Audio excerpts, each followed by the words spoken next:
Okay, I'd like to say good morning to everybody. My name is Pastor Francis, and my wife Delabon here is with me. She's assisting me today, volunteer capacity. Just to let you know, yes, I'm the Family Ministries and safeguarding lead for the NEC. I think some of you probably know me already. It looks like there might be one or two new names. You may be new to the role, so we'd just like to welcome you today. The training is scheduled to finish by 1. We may finish even earlier. It depends really. A lot will depend on the questions and any discussions or things we get through. But it's not too taxing this morning, unlike the safeguarding one we was doing last week. So we want to sort of welcome you as all as family ministries leaders. Just to let you give a bit of background to myself and Delawan, prior to ministry, family ministries were one of our specialist areas. We had both fully trained family ministries leads, and we have had that training with. Well, we did it over 5 years, didn't we, Delawan? Yeah, 5 years. So trained family life educators. So it's something we have a passion for. It's something we specialize in. And it's also, I guess, what we're going to share with you today. We've been where you are at a local church level. So, I sympathize with some of the challenges. So, we're happy to talk and share things we've done as well to sort of help you in your role. But before we begin, I think it's always good if we have a word of prayer, if that's okay. So I just want to ask you if we could just bow our heads together and then we'll begin with prayer.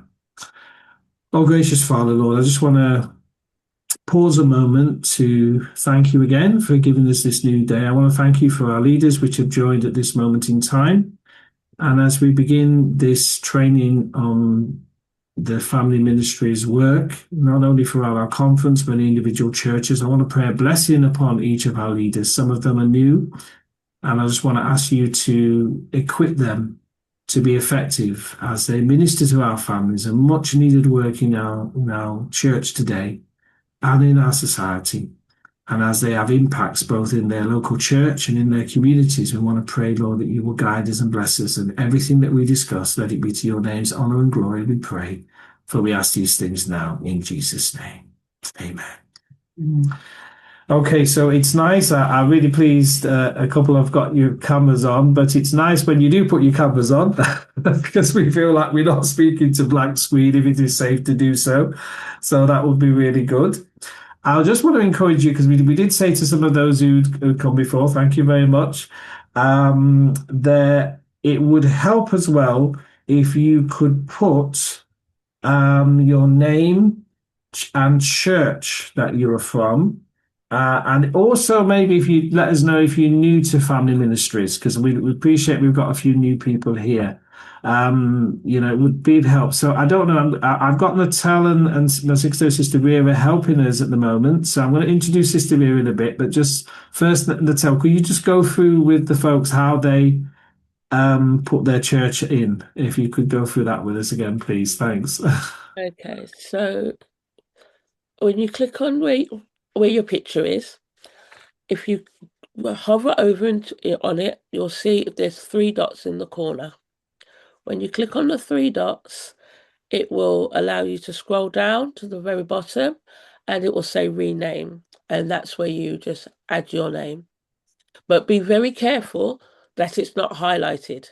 If it's highlighted, it will take your name out and just put your church. So if you make sure that you've unhighlighted it and you just put the church next to your name. Or there is the alternative where you can contact either one of the co-hosts who can then change the name for you. Yeah. So our co-hosts today, myself and Delabon, obviously a host, but a co-host as well. But we're presenting, so it's harder for us. So our co-host today is Natal, and my departmental administrator secretary, which is Sister Vera. I'm posing now. Sister Vera, maybe if you just could say hi to the folks. You can see she's Hello. got a little one there. Yes. Say hi. How you Hello. doing? We okay? Hey.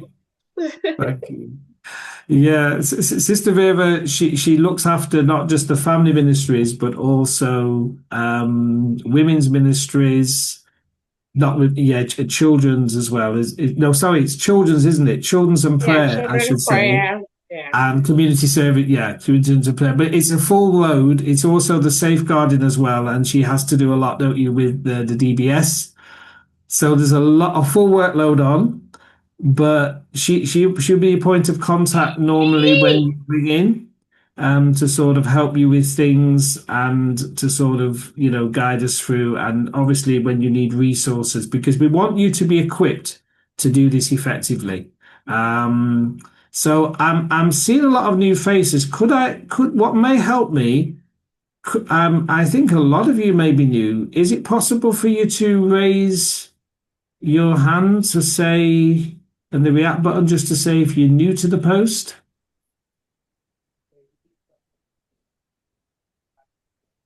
Okay, so one or two hands are up, which is telling me you're new. And yeah, okay, good. Right, okay. And for those who are a bit more experienced as well, we're going to call on you to help. But welcome, and I'm so pleased that you could join us today. And want to let you know that you've probably joined a really, really fantastic ministry. Family Ministries isn't just around maybe the set GC programs that we have on the calendar for the year. It really incorporates all the departments. And to be effective in family ministries, we need to have an input or at least be around, I would say, isn't it? All the departments of the church, whether that be Sabbath school, youth, personal ministries, evangelistic, it's very holistic and it's a really joyous department to be in. And as we go on later on, we'll explain to you as we're setting up your own teams, how you can build, because I don't know if there's one of you or two of you, sometimes you already have assistants, but we'll mention about how you can develop that team and make this a really effective ministry to have a real impact, because a lot of the things we do in family ministries does change lives and really for the positive, for the better. So we want you to be encouraged in what you're doing. So I don't know, do we want to go expectations or maybe, yeah? Okay. All right. So, gentlemen, we're just going to share the screen. So hopefully you'll be able to see this. So this will take us to our presentation here on how to have effective, blood effective family ministries program. Okay, so we're just going to go to our next slide, which will just show you. Hold on. Hopefully this will move. Sometimes it does. There we go. There we are. Good. So we've finished our introductions. We're going to talk a little bit about what family ministries is. We're going to be sharing, for those who are new, how you can get started, because there is a lot to do. We are going to be talking through the plan book. What might be useful is if you're on a computer, I suppose you can do it, but I'm not sure if you've got a phone, it might be a bit tricky, but sometimes if you've got the computer, you can have the two separate screens open, because then you can actually open it as we refer to some of the sections. Yeah. Could I just ask, are we able to send the plan book in? Shall I just try? If Vera can try and do that, because at the moment I'm just renaming everybody. Right. Okay. Right. All right. Let's see if we can. Okay. So if I'll just carry on while you're doing that. I think we could see that some of you have been in family ministries before. So what would be really helpful is when we get to that section is if you can share some of your experiences, some of the things that really worked well, perhaps even if they didn't work well. Sometimes when something doesn't go well, we can learn from that experience, and you probably can share, if you don't mind sharing what didn't go well, then it could encourage somebody else to know that that might be something they may need to avoid doing, or there's a quicker way to achieve something. There's also some dates. We're going to give you some dates the year in the way of family ministries, events that are taking place. And of course, we're going to be giving you an opportunity to answer questions. So that's a rough look at how things are going to be. So this next slide. Can I say Yeah. that? Yeah. Can I Go say on. that last week I was trying to join the elders ministry. It didn't work on my iPad, and this morning I joined. It's still dancing, waiting. I don't know why it's waiting. I managed to got on my phone. I'll Okay, be no trying to problem. join on the iPad. Yeah. So that's okay. It does, and a lot of the material we will send you, Zach. We will be sending you at the end anyway. It's Okay. just sometimes if you haven't got, you're right. If you've just on the phone, I don't know. Some people are really good, but I know from on my phone, it's a little bit harder sometimes to see all the things. So what I've done, we've just shared a file on the chat, which is the plan book. And that is basically, this book is produced every year. And basically what it does, it's from the general conference. So it gives us a guide to each year's objectives, I guess, of the GC, and some very good material on programs and different things you can do as leaders. And the good thing about this plan book, as you'll probably see as we go on earlier on, you can actually go back through the years because there's been many, many subjects covered. And when you go on the GC site, you will see all that. And this is a good resource to have. As a conference, we have been over the last few years looking at developing something which I've gleaned from some of the experience. So I put the foundations to that together. So I'm hoping definitely this year now we should complete that, and we'll start to give you our local training manual, which will be helpful. It will just reinforce what we're discovering. But basically, as we said here on this particular slide, this is basically asking the question is, what is family ministries? And I hope from this quote we are giving you here, it will at least, I guess, it encompass the basics of it, because family ministries is very much, I would say, incorporating so many, as I said, departments in the church. Its foundation, as it says here, is the building blocks of our community. It's often said if the family is strong, the church is strong. And that's why it is the building blocks of our community, both in the church and in society. The family life department's aim is to really help to nurture, it's to be supportive relationships. And it's across the board. It's not just looking at husband and wife, married couples, but it's looking at single people, families. We have some single moms, we have some widowed, we have divorced, separated, various different types. It covers all of those things.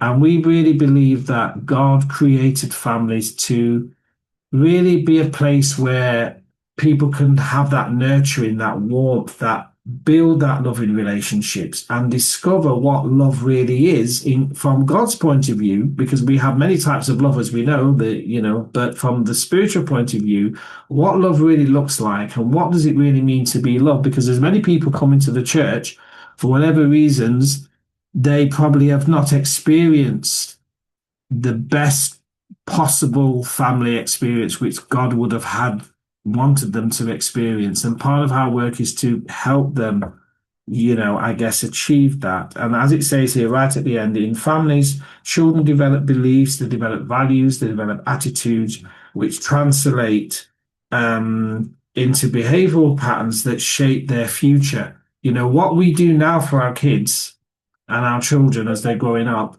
is what they're going to be later on. And parenting is so challenging.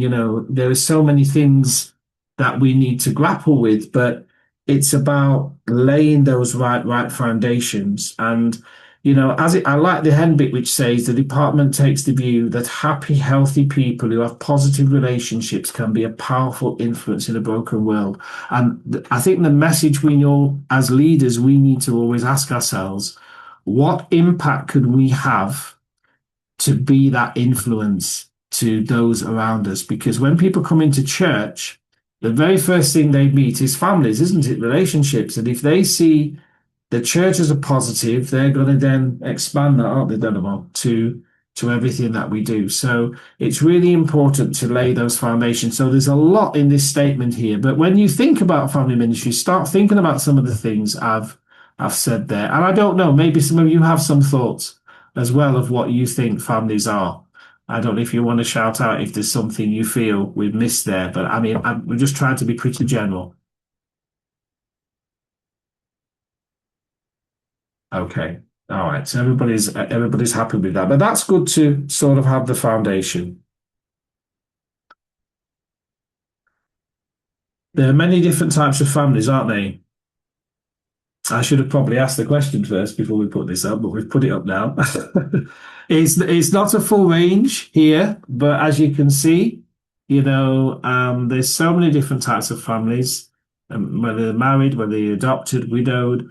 This is just looking generally at the sort of families in society today. And there's that one neurodivergent as well, and that describes sometimes people who maybe have a brain differences and it affects how their brain works.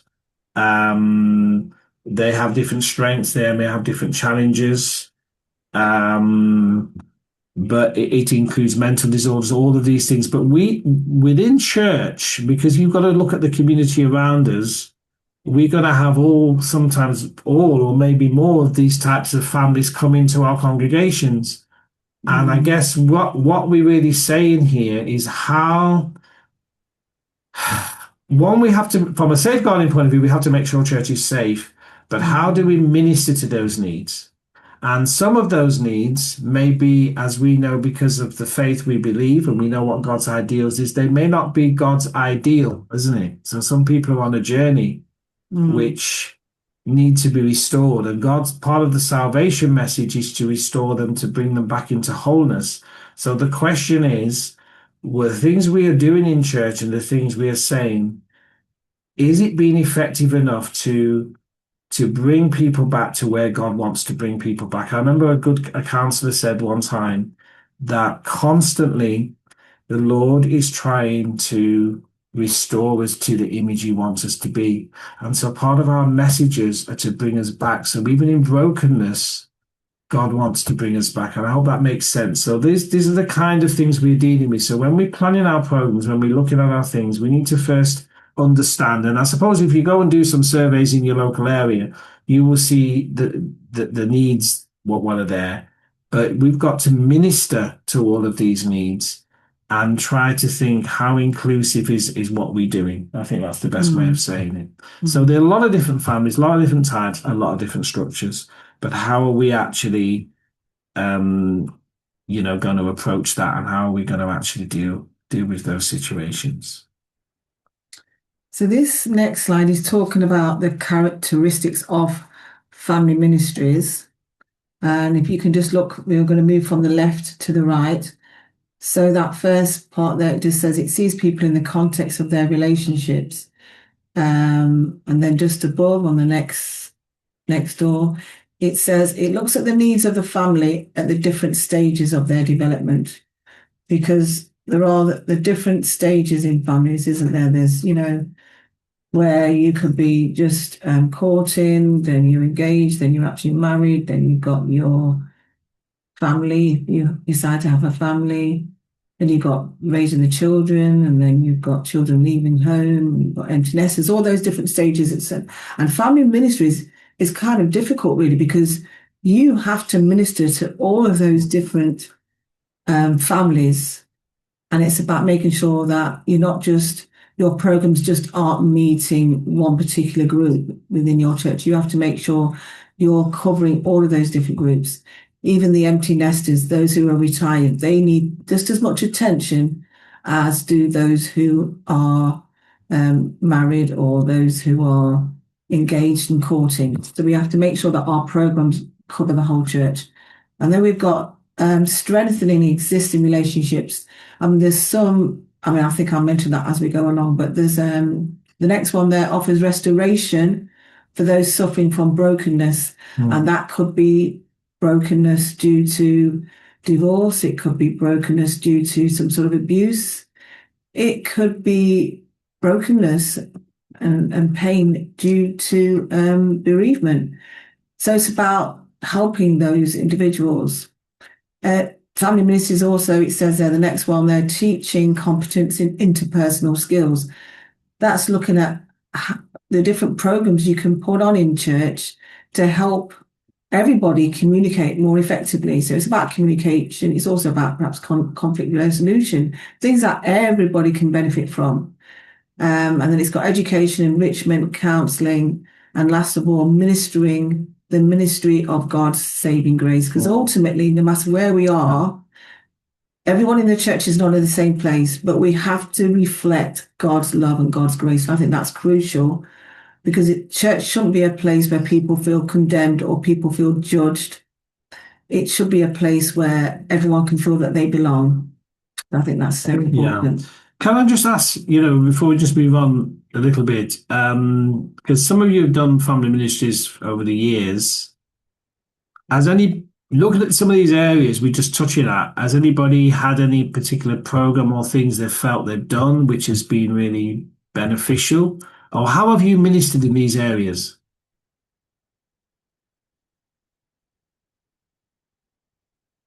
I've done a program some years ago Okay. where we looked at where you've got strengthening existing relationships and building new ones. We did an appreciation day, and we had diverse families coming up and appreciating each other for how they've been in their life, the importance.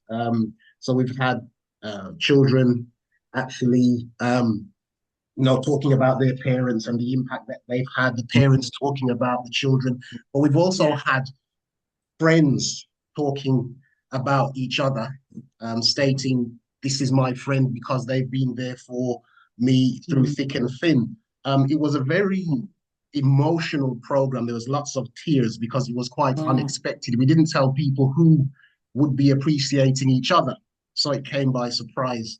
And when it did happen, it was lots of tears, very emotional, but it's one of the best programs that we had. And it was just appreciating who the individuals that made an impact on their lives. And it sort of helped the church during that time just to recognize people who sometimes don't get recognized within the church family. And it gave them a platform to say something. And it was a very effective program. Excellent. Yeah, excellent, Mark. And that's, I appreciate it. I mean, that's a really, really good example. And I think those are the kind of things we need to be thinking of. So thank you for sharing that. Is there anyone else got anything they wanted to share before we move on?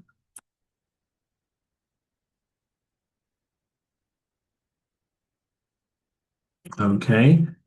Just wanted to also remind you, because I appreciate some have joined as we've been going on, so you may have missed this at the beginning. It's nice when you can just rename yourself to put your name and also the name of the church. And I know, Natalia, you say you click on your name and it's the 3 dots, is it? Yes, so if you look at where your picture is, if you hover over into the corner, it's the top right-hand corner as you're looking at it, the 3 dots. You click on the 3 dots, and as you scroll down, you'll see rename, and that's where it is. Yeah. Brilliant. So cool. It's really good when we can see where you're from, because it helps to know the church is represented as well, which is really good. And I know you're going to have a lot of influence within those churches, so this is really important. But yeah, thank you so much for what you just shared there, Mark. I appreciate that. And there's something we want to encourage, and I'm going to mention a little bit more at the end, but I think this time, as we get the WhatsApp group up and running, I want to encourage you, and I'll get my secretary to we'll work on some sort of thing that you could perhaps report to us maybe every quarter what sort of things are happening in your churches, because it's helpful for us to know as a department what you're doing and what you need help with. And there may be things we can't because of our time, there's only one of me to go around to everybody. We might not be able to physically get, but we do have an advisory team. Natalia who is with us is part of our advisory team. There's a bigger team as well, other members. I don't know if some of you are here today. I can't see everybody online now, but we have a range of people, and they'll be going around. We're looking to try and not only resource you, but make sure that your churches are being looked after. So if you have areas you want to look at and you want some information, we have a lot of resources in the office, but there may be other things we have to get hold of we can get for you, because that will help you in your program planning. So I just want to make sure that you realize that's available. But we will say a little bit more about it as we're going on. But I guess really to try and look at the family ministries now, let's move on to sort of say where are we as a family ministries department? As a conference, we have got a strategic plan around our worship, our witnessing. It's basically transformed by Christ to excel. And each of us as departments are trying to ensure that our departments are fitting into this. So what we are doing as a family ministries is we are trying to embody the vision of the NEC in transforming by Christ to excel. And how are we going to do that? We're going to do that through nurturing families as basically that foundation for a thriving Christ-centered church. Because, it's often said when families are transformed by God's love, churches grow stronger. And if churches grow stronger, they are better witness. And if they're a better witness, they're more effective in their discipleship, which continues to multiply. And there's a text that we have kind of come up with for this term, Joshua 24, verse 15, and particularly the last part of that text. The Bible text says, but as for me and my house, remember these words, we will what? Serve the Lord. In other words, what we are doing is we are calling every home to be a place where Christ is known, where Christ is loved, where Christ is shared. And I guess to summarize it, this is what we would say. We would say that family ministries embodies the NEC vision, transformed by grace to excel, by nurturing families as the foundation of a thriving Christ-centered church. When families are transformed by God's love, churches grow stronger, disciples multiply, and communities experience the hope and wholeness found in Jesus Christ. Now, that's my summary of the statement.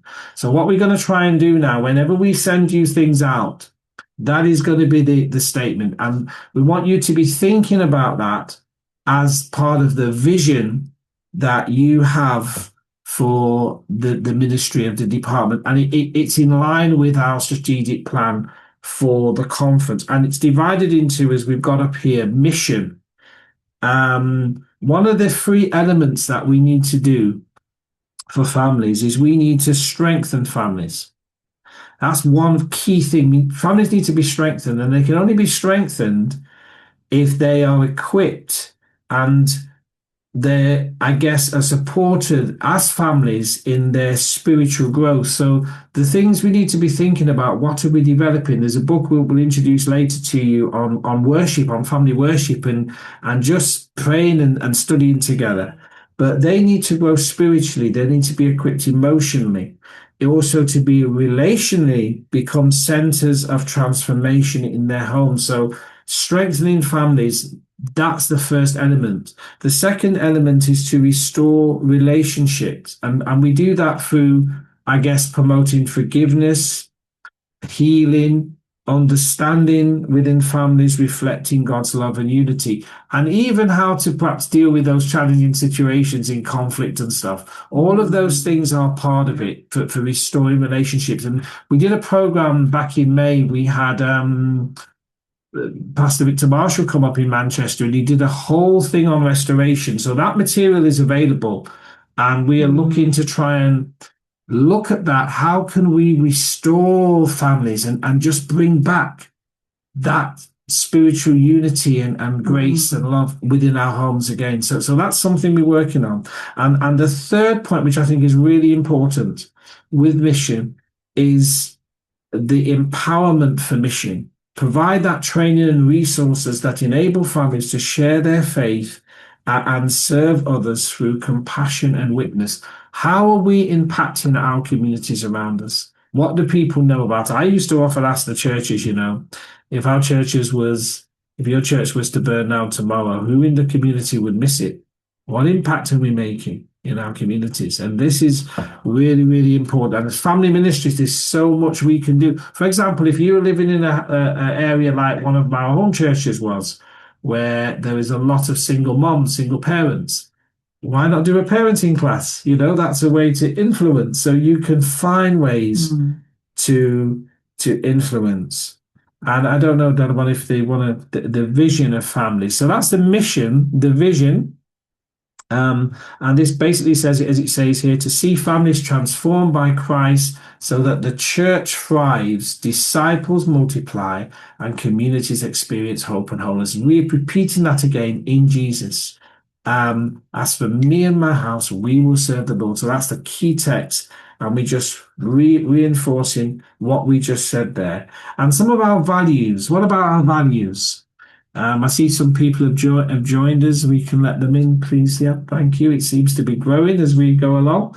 Our core values here, and I think this is really important, is Christ-centered transformation. We believe real change begins with Jesus at the heart of the church.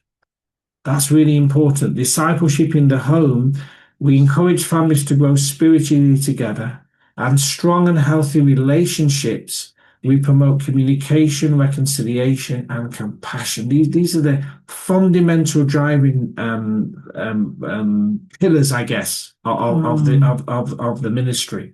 And the intergenerational connection. I know I did a lot of work with Karen Holford on this about intergenerational worship, understanding that people need to worship differently from the younger ones to the older ones, but bringing that together in a way that can enhance those bonds of connection. And then, of course, the community impact. We believe transformed families lead to transformed churches and communities. So the question is, we may ask in the next slide, is why does this matter? And I think this is really crucial.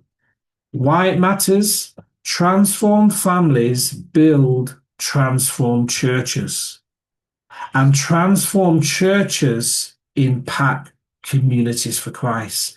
Question is, brothers and sisters, what are people seeing when they come into our churches? We need to equip families that transformation comes from within, from their home to the church to the community.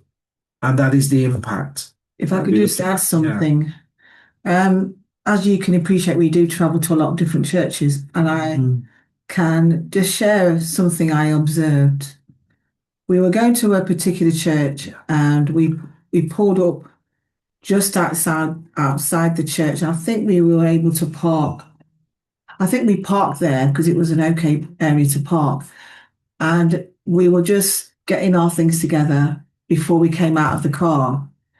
And while we were sorting things out, I was just sitting there watching. I could see some church members walking to the church. They parked their car, which was a little bit further away in a car park, and they were walking to the church. And there was a neighbour who was outside he lived next to the church, and I could see him outside. He was sweeping up and tidying up the front of his house. And what I observed was the actual church members walking by this gentleman and just walking right past and going on into the church building. Not one of those, I think there was a good 2 or 3 people walked past, but none of them actually said good morning to this actual man who was outside tidying up his yard. So I'm thinking to myself, what impression is he having? Was he getting from the church that is actually next door to where he lives? So I think it wouldn't have cost much as you're walking past, because it was a beautiful day, actually, it was lovely weather. You could have, in a cheerful tone, good morning, just a good morning and a smile would be all it would take. But then he would perhaps go away with the impression, oh, there's some really friendly people that go to that church.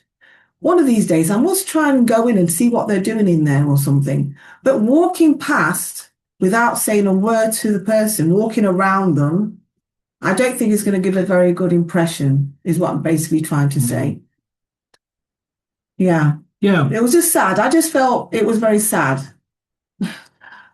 So just on that thought, before we move on, I'm going to explain a little bit about the history of family ministries as well. But before we move on to that, I'm just wondering, how have you found it in your churches now?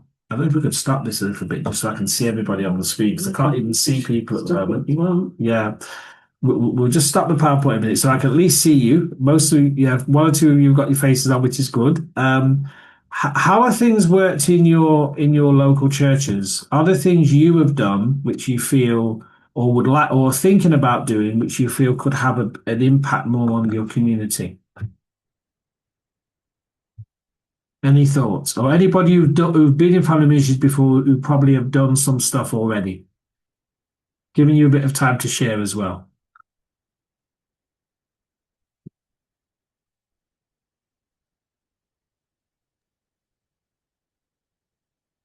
We've done a program, used the same title that you've got as for me and my house. Okay. Whilst it wasn't necessarily community-based, what it was about was looking at what dynamics are in the home. We looked at different forms of worship, because if you've got young kids and older ones, we combined it with relationships. So we had some of the seniors talking about what courtship was like in their day. We also then had younger ones, and then we had an interview session where we had couples that went through difficult times and turbulence and how they managed it in a God-centered home. So that was quite interesting as well. Whilst it wasn't necessarily community-based, the community we didn't ask friends and church members to bring people along, so they could actually see how a church family would operate. So once again, it was an afternoon program, but it was a very successful one as well.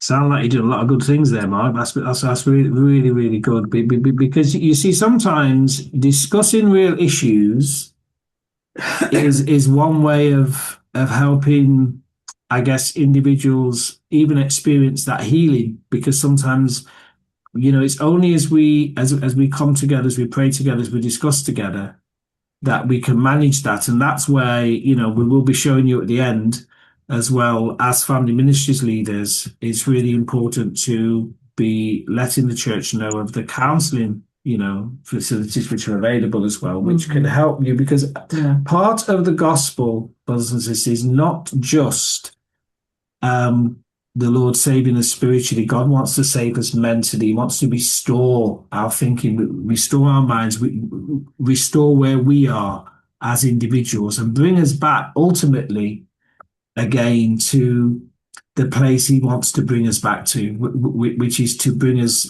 more into a holistic way of living. And part of the family ministries department is to I guess facilitate those things. And that really is crucial. And I really want to get that message across. So one of the things you need to do right now at this early stages of your ministry, and I know it's something I think when we started in our own church years and years ago, you need to spend a bit of time in prayer to say, Lord, what is the needs of my church? I remember in our home church, it was only myself and obviously Delma. I think did they make us joint? I can't remember. I think they did probably at one stage. Yes, in the future they may make us joint leaders, but we pulled a committee together, and we pull it together yourself. We'll explain a little bit more about how you can do that. But it's about coming together. It's about looking at where your church is at and saying, what are the needs and what is unique about my church that can make an impact in my community? Because I'm also want us to be thinking not just to minister to our own church, which we need to do, because people need to be healed first before you can bring something to someone else. But in addition to that, how can we impact? What can we offer to impact our communities? Because that's what's going to make a difference. Because part of our work is to transform not just our churches, but our communities. And so I really want this to be something we focus on, and we will try and give you as much as we can give you. I will give you as much resources to help in that. Okay. So we'll go back to this. I thought this may be useful to just touch on. We don't want to spend too long on this, but yes, we can go back to the PowerPoint, Donovan. But what we'll do, maybe just look a little bit about the history of family ministries. And I always find this really, really interesting, because how did this department become where it is today? It wasn't always like this. Going way back to 1919, these two characters here, Arthur and Maud Spalding, and Spalding, I should say, they, I guess, began with the establishment of what they call the Home Commission in 1919. I mean, Arthur was an educator whom Ellen White had convinced in 1913 to dedicate his life to training parents. That was their main thing. And they served from 1922 to 1941 as the secretary of the Home Commission. And, for nearly two decades, him and his wife brought recognition and acceptance of family life within the church in North America. And then as we've come to this one here, which we are now, the Home Commission, that really became part of the education in 1941, education department. And during the next 3 decades, marriage and family programs were promoted from parent and home education secretary. So it wasn't really so much a department in itself, it was working with the education. And I haven't put all the characters here, but that's just some of the papers they would have produced. Florence Reebok from 1941 to 1947, she was leading it. Arabelle Moore Williams from 1947 to 1954. And Archer O'Dart from 1954 to 1970. And then from 1970 to 75, we had W. John Cannon. They led that department. Now, if we move to the next one here, when it became sort of change the change began to start was 1975. 1975 to 1988, we have Delmere and Betty Holbrook. And as they became involved, they recognized there was a need for a more stable Adventist home. And they set up what was then called the Home and Family Service. They did a lot for the homes, but they did a lot for the workers. And as a husband and wife team, they organized a lot of seminars for many of the administrators, the pastors, some laity in the World Division. And a lot of manuals was then produced. And that's when the material really started to happen. So we then move on to near where we are today, which is Ronald and Karen Flowers. They was from 1988 to 2010. They really took the work forward, building on the foundation that Betty and Delmar did, and developed the infrastructure, I guess, for family ministries department. So that's how we have become where we are today. And family ministries leadership training curriculum was put in place, and that's something we followed for years to train families on effective family ministry. And we also did something which is really special. In that time, that's when they developed the Christian Home Day and the Christian Marriage Day. So there was a Christian Home Day in February. We're going to say a little bit more about that soon. And the Christian Marriage Day. And also the Prayer Week, which was the Family Togetherness Week, which happens in September. So this is where it started. I had the privilege of meeting Ron before he moved on. Very, very enthusiastic person when I went once into GC. And, really did a lot, I guess, to found, as a good foundation. And then, of course, as we move on to today, we have our current leaders, which is Dr. Willie and his wife, Elaine Oliver.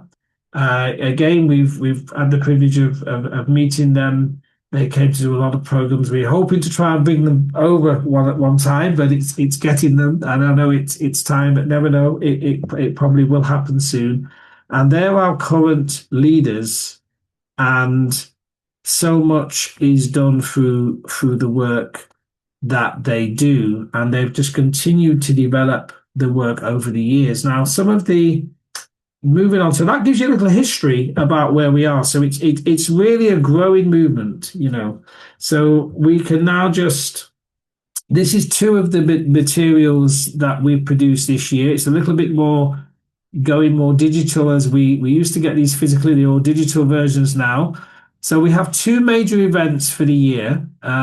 This is the GC events, official ones, the Christian Home and Marriage Week, and also in February, and also the Family Togetherness Week in September. Now, the Christian Home and Marriage Week, on February the 14th this year, it's supposed to be Christian Marriage Day, so an emphasis on marriage. We are promoting that, but we are also have just developed a singles ministry in the NEC. So this year we are also going to be focusing around love and doing something for the singles as well, as it's February the 14th. And then the following Sabbath, the 21st, is the Christian Home Day, which incorporates all the family. But throughout the week, it's going to be looking at the focus of the digital world. So we're going to explain a little bit more about that, but these are two major events. And later down in the year, you have your Family Togetherness Week, which is really basically a prayer week. Incorporates one Sabbath, which is the 12th, but it starts on the Sunday, 6th to the 12th. And I put the links in there where you can get those books. Now, we've sent it you anyway, but that's the GC link, which is worth doing there. So you can photograph that, go and get the links. I don't think there's anything else I need to say much on that, really. Yeah, is that okay? Yeah, and these are really, really, really good. Now, Willie Elaine Oliver, they have been the directors from 2015, as I said, and there's a range of resources that we've done. They're also listed on there. So if we can go to this one just to show you now. No. You show the posters, yeah? Yeah. So these are the two events we are doing for you in the NEC and SEC. We've linked up. So the theme we're looking at this year for the Christian Home and Marriage Week in February, starting on the 14th, is Christ-centered families in a digital world. Some of you may have seen that poster already. Please advertise it. We're reducing the cost a bit this year in that we've combined with the SEC. So we're only going to have the first couple of days at Camp Hill, but we broadcast live on YouTube. And you can go back to previous years, by the way. When you go on our website, you will see we've been doing this from 22. So we did it, I think, in Manchester first, then it was in Mansfield Woodhouse, then it was Erdington, and I think it was Winter Street last year. Various different places we've done it, but you can go back because each one has looked at different topics. And this one is particularly looking at the internet and how we manage that. But there's a range of speakers. You can see some of the speakers for this year. And we'll be finishing off in the Willesden Church from Monday. We'll be there promoting this. So that's something you've got a choice as leaders. You can, I mean, it's YouTube, so you can see it live if you want to let your members tune into it, or they can see it as something afterwards. Or you also can do local things in your churches, which we do encourage you to do because we appreciate everybody can't come to Camp Hill necessarily, but you know, you obviously can do local things, but base it around these themes. We've given you the material, so base it around these themes. As some things come in the chat, Natal and Sister Vera, I can see 22 messages. Is there anything we need to be addressing as we're going on? Not that I can see. The lady has just asked, please, can you kindly share this, as in the flyers? Okay. Yes, right. So what I did this morning, I noticed there was 38 of you now. There was a number registered this morning about 7, and I sent all the flyers, all this material out. So if you haven't received it, don't worry. It might have been your registration came afterwards. So what we will do, I know Sister Vera is trying to put some things in the chat as we go along, but at the end of the session, I will resend everything out again to all of you who are registered. So hopefully we've got your email. It would help us because we have to, for those of you who are new, we have to now just look at the new offices we've got, and it helps us at some point to have your mobile number and your address if we need to send you stuff. So please make contact with us as we send you those emails, because that's the kind of thing we need. Because unfortunately, I think you've only just registered your name and emails, but when we email you, please send that back if you're new into the department so we can update our list and make sure we can help you, because there may be things you need. Now, we have recently, we back end of last year, been asked for this a while. Sorry? Hello, Pastor Francis. Are you able Yes, to give Sister Lula. details to what age range are allowed to be at a single banquet? Because some people are asking. Are they? Someone says Right. she is 60 years and she's single. Is she allowed to be there, or she's just coming to meet people that she can give birth to? No, basically, as long as you're 18 and over, then you're more than welcome to be there. Thank you, Natal. Yes, I'm glad Natal has clarified that. Minimum age is 18, really. 18. We just tried to do that to help, because this is a singles ministry. 18 to whatever, 18 to 100. It doesn't matter whatever it is. The idea for the singles ministry is we're just starting to set this up. Natal's on it. There's a team we're getting together. It is really to try and just bring us together. So what I would say, it's not just, by the way, a ministry for relationships that can happen naturally as we come together, but it's about fellowship as well. It's about coming together, growing spiritually. It's about just having some time to do some fun things and some good things together. And we realize there's a big need for this ministry. There's many different types of singles in the church, whether it be widow, whether it be divorced, whether it be single by choice, whatever the situation. But we want to start to create this. So this won't be the only event we're doing. We did something back in August, and we're going to be doing more. And the ministries the team has just been developed, just been formed. So you're going to see throughout the year and years ahead. We want this ministry to last long term. In the NEC, we have had in the past some singles ministries. I can remember some things happening, Pastor Felix Jack, many previous directors, but what happened, they phase out. So what we're doing, we're setting up an advisory team now, a proper committee. We're going to get a constitution. We're going to set up, people are going to, all the different needs which we need to address. And this is going to be set up not just for today, but for the long term. So this is going to be the NEC singles. We appreciate there are some local church groups around. I know Natal belongs to one, SAS Ministries, and various different ones. But this is really for the NEC. And we're going to try and incorporate some of the needs which people have been asking for. So we want your input. So please, as leaders, start pushing this, because this is something we really want to do.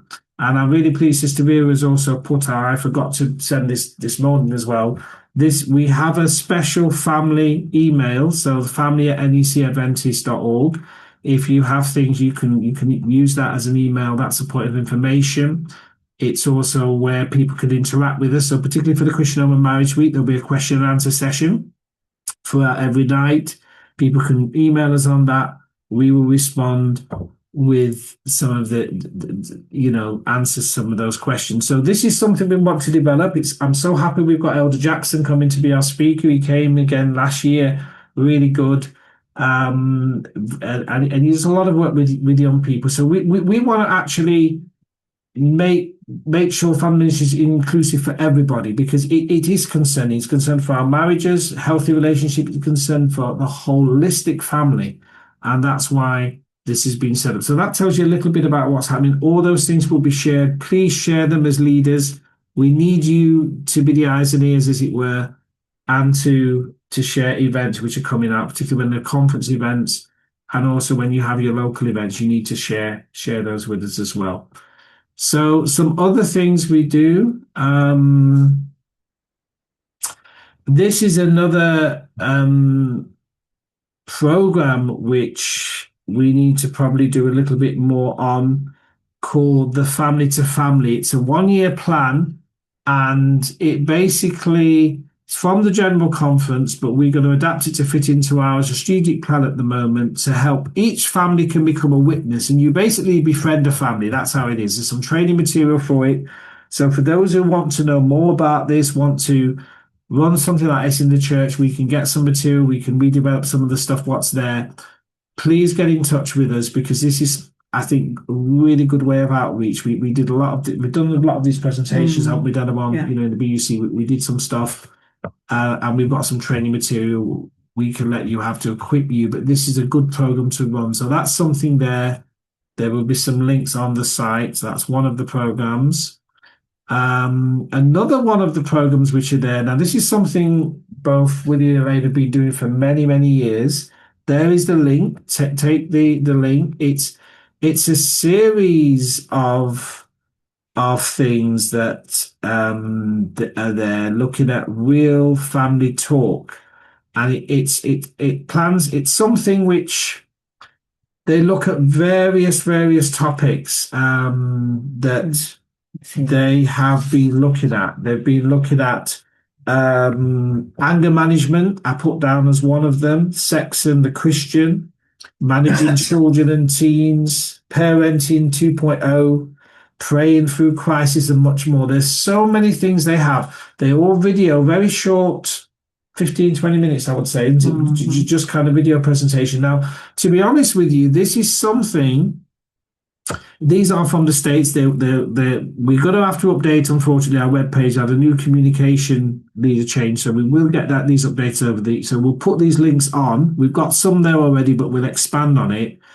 But to be honest with you, this is also something I wouldn't mind doing more as a conference level, and it's something we want some of your input as well, because I know some of you have skills in areas, so we wouldn't mind having the time, maybe do a little interview on an area, or we could develop something similar here locally, and it's something we want to encourage. I really want to encourage this year that we look at trying to start to do, because there may be things we can share to give families. Part of the advisory we met, we talked about sharing family nuggets. This is an area we could look at. So there could be certain issues you'd want to discuss where we could have some discussion, get some expert in on that field, discuss the point, have that to share with our groups. So this is something we can develop on a local level as well. But it's good to know this is there. So let's use what we have, but let's try and develop something locally and do something as a conference that we can build on this, because I think this is really, really good material. I don't know if anybody has any other thoughts or any questions you want to ask on that. You okay? Okay, good. That's fine. I know it's a lot to take in. This is another resource. Now, I did get some of these locally again produced. We have one out at the moment, but it's going to be on demand, because obviously budgets are tight. I want to be sure it's something you want. If it's something you would really like more on, please order this. This is a really good resource, because it actually looks at worship, and it gives some really good tips on how we can make worship appeal to the different, I guess, age ranges we have within our church. And this is really, really good. So it's a fantastic resource. And again, I can get some more printed. Obviously, if you want to order quantities, there will be some minimal charges, but we will subsidize most things. But I really would like you to come in. If you come in and start to order, we can get some more done for you that you can be using in your families, because it's a good resource. So we have the hard copies. Of course, the email is available to download. And for those of you who want to download, the link is there. You can download it for your internet use as well. That is possible. But if you want some hard copies, please let me know, because I won't really produce them unless you particularly ask me for them. Okay. So they're there. And there are a range of other resources. I've been speaking with Pastor Lazaki. We can put them up there on. Mm-hmm. These are some areas looking from spiritual growth to marriage relationships. So you want to just take a quick photograph of that. We will send this out.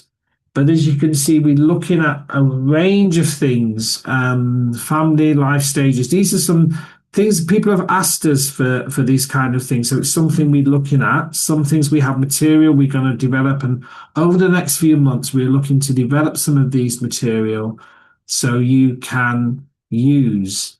Was there 2 pages of this or just one? So this is the next page on it. We're looking at the community and involvement, sex and sexuality, abuse, and family violence. We've got a lot more we're doing on that because I've got the safeguarding department as well. I picked up a lot of things when I was at GC, so we're looking to develop things for, I guess, more user friendly for us in the UK. And that's a work in process. So I'm working with the BUC on this at the moment. So it's not fully all out yet. And I'm hoping, depending on funding, we can get some of these materials, because these are the kind of things we can have to use for the membership, for the community, and it's something we're developing. Now, some things we have already developed, which we need to revamp because of our change of priorities in the conference since the new term. I don't know if, are you able to share, Adam, on some of the leaflets we had on Had to come out. Yes, yeah. So we'll stop the PowerPoint a little bit. We'll see if this works. Hopefully, it should work. We're going to try and see if we can share. There is some materials. Yeah. We've got some materials we have produced already.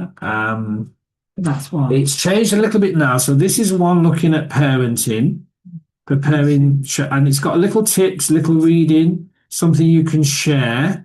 So we can have these reprinted now. There's about 12 or 13 of them, really good. So they look at a range different topics, and these are stuff you can actually use with families. Something they can have with them, some practical things. So there's things on marriage, there's things on parenting, there's things on having children, loads of retirement. There's a whole list. So we will send you those out again.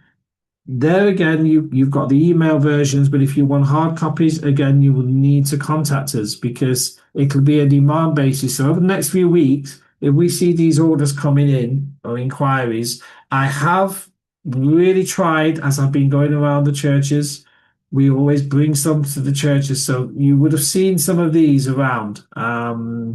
But this is material we have, and as I say, this and some new ones are being developed. So there are also a lot of books. So what we're going to try and do, I'm going to get Sister Vera to sort of sort out a little catalogue of recommended books that we have, and this was something you can sort of have to develop there. So this is something that you've got. Somebody was asking about something. What's the cost of the line? Cost. Okay, so what we will do is we will publicize that. We'll just need to have a quick chat with the printer, but we'll try and do them in reasonable. It will be, perhaps up to 200 or whatever per time. So we will look at that, but they're quite reasonable. There is some cost already, I know, on the website. So if you go on the family page, that is there, but maybe it wasn't clear enough for people to see. So we will get that put out again and make sure that's sent to you, because I don't have it right in front of me this second. So that is really good for you to have there. Is there anything else? Can we go back to the PowerPoint? Yeah. Okay. I'll have to stop sharing and go back. We'll stop share that. But it was just to give you an idea. It's because unfortunately, with it being a PDF, I wasn't able to put it on the PowerPoint. So it was just to give you an idea. But there is a range of material, and I'm sure some of you, as you've been going along, will have come up with some things as well. So it's about adding to the resource. But what we will try and do in terms of resources, we're going to try and get this catalogue now so you can have something, what is available, and just send your inquiries in, and we will see what we can do. And most of the books, most things we try to subsidize anyway for you. That's the idea. And we have obviously been giving a lot to the churches as we've been going around as well. So there's resources there. There's enough resources there to do something. Now we can just go through this. These are some of the dates which are coming up. These are key conference dates. So you have the Christian Home and Marriage Week, which is the next thing, which is going to happen in a couple of weeks, 14th to 21st. We also have some training day. Now what I've tried to do today is we've just tried to keep this very general. but we develop this further as we go through the BUC and throughout. So the BUC Children's Ministries training, because families is linked to that, is on the 22nd. That's on Zoom. We also have leaders training for family leaders, which goes a little bit deeper into some of the various aspects of family ministries. And myself, different people will be leading out. Pastor Lezaki, I think, is on that one. Pastor Ria will be there. That's on the 8th of March, Sunday the 8th of March. So every month we've got something. Sunday the 22nd of March, we have another one. And each one will be different. Sunday the 19th of April, 26th of April, 24th of May, 28th of June. These are the main dates of the trainings. So these were trainings we'd encourage you to go. So hopefully we've got your emails. So we will send you the Zoom details for each of these.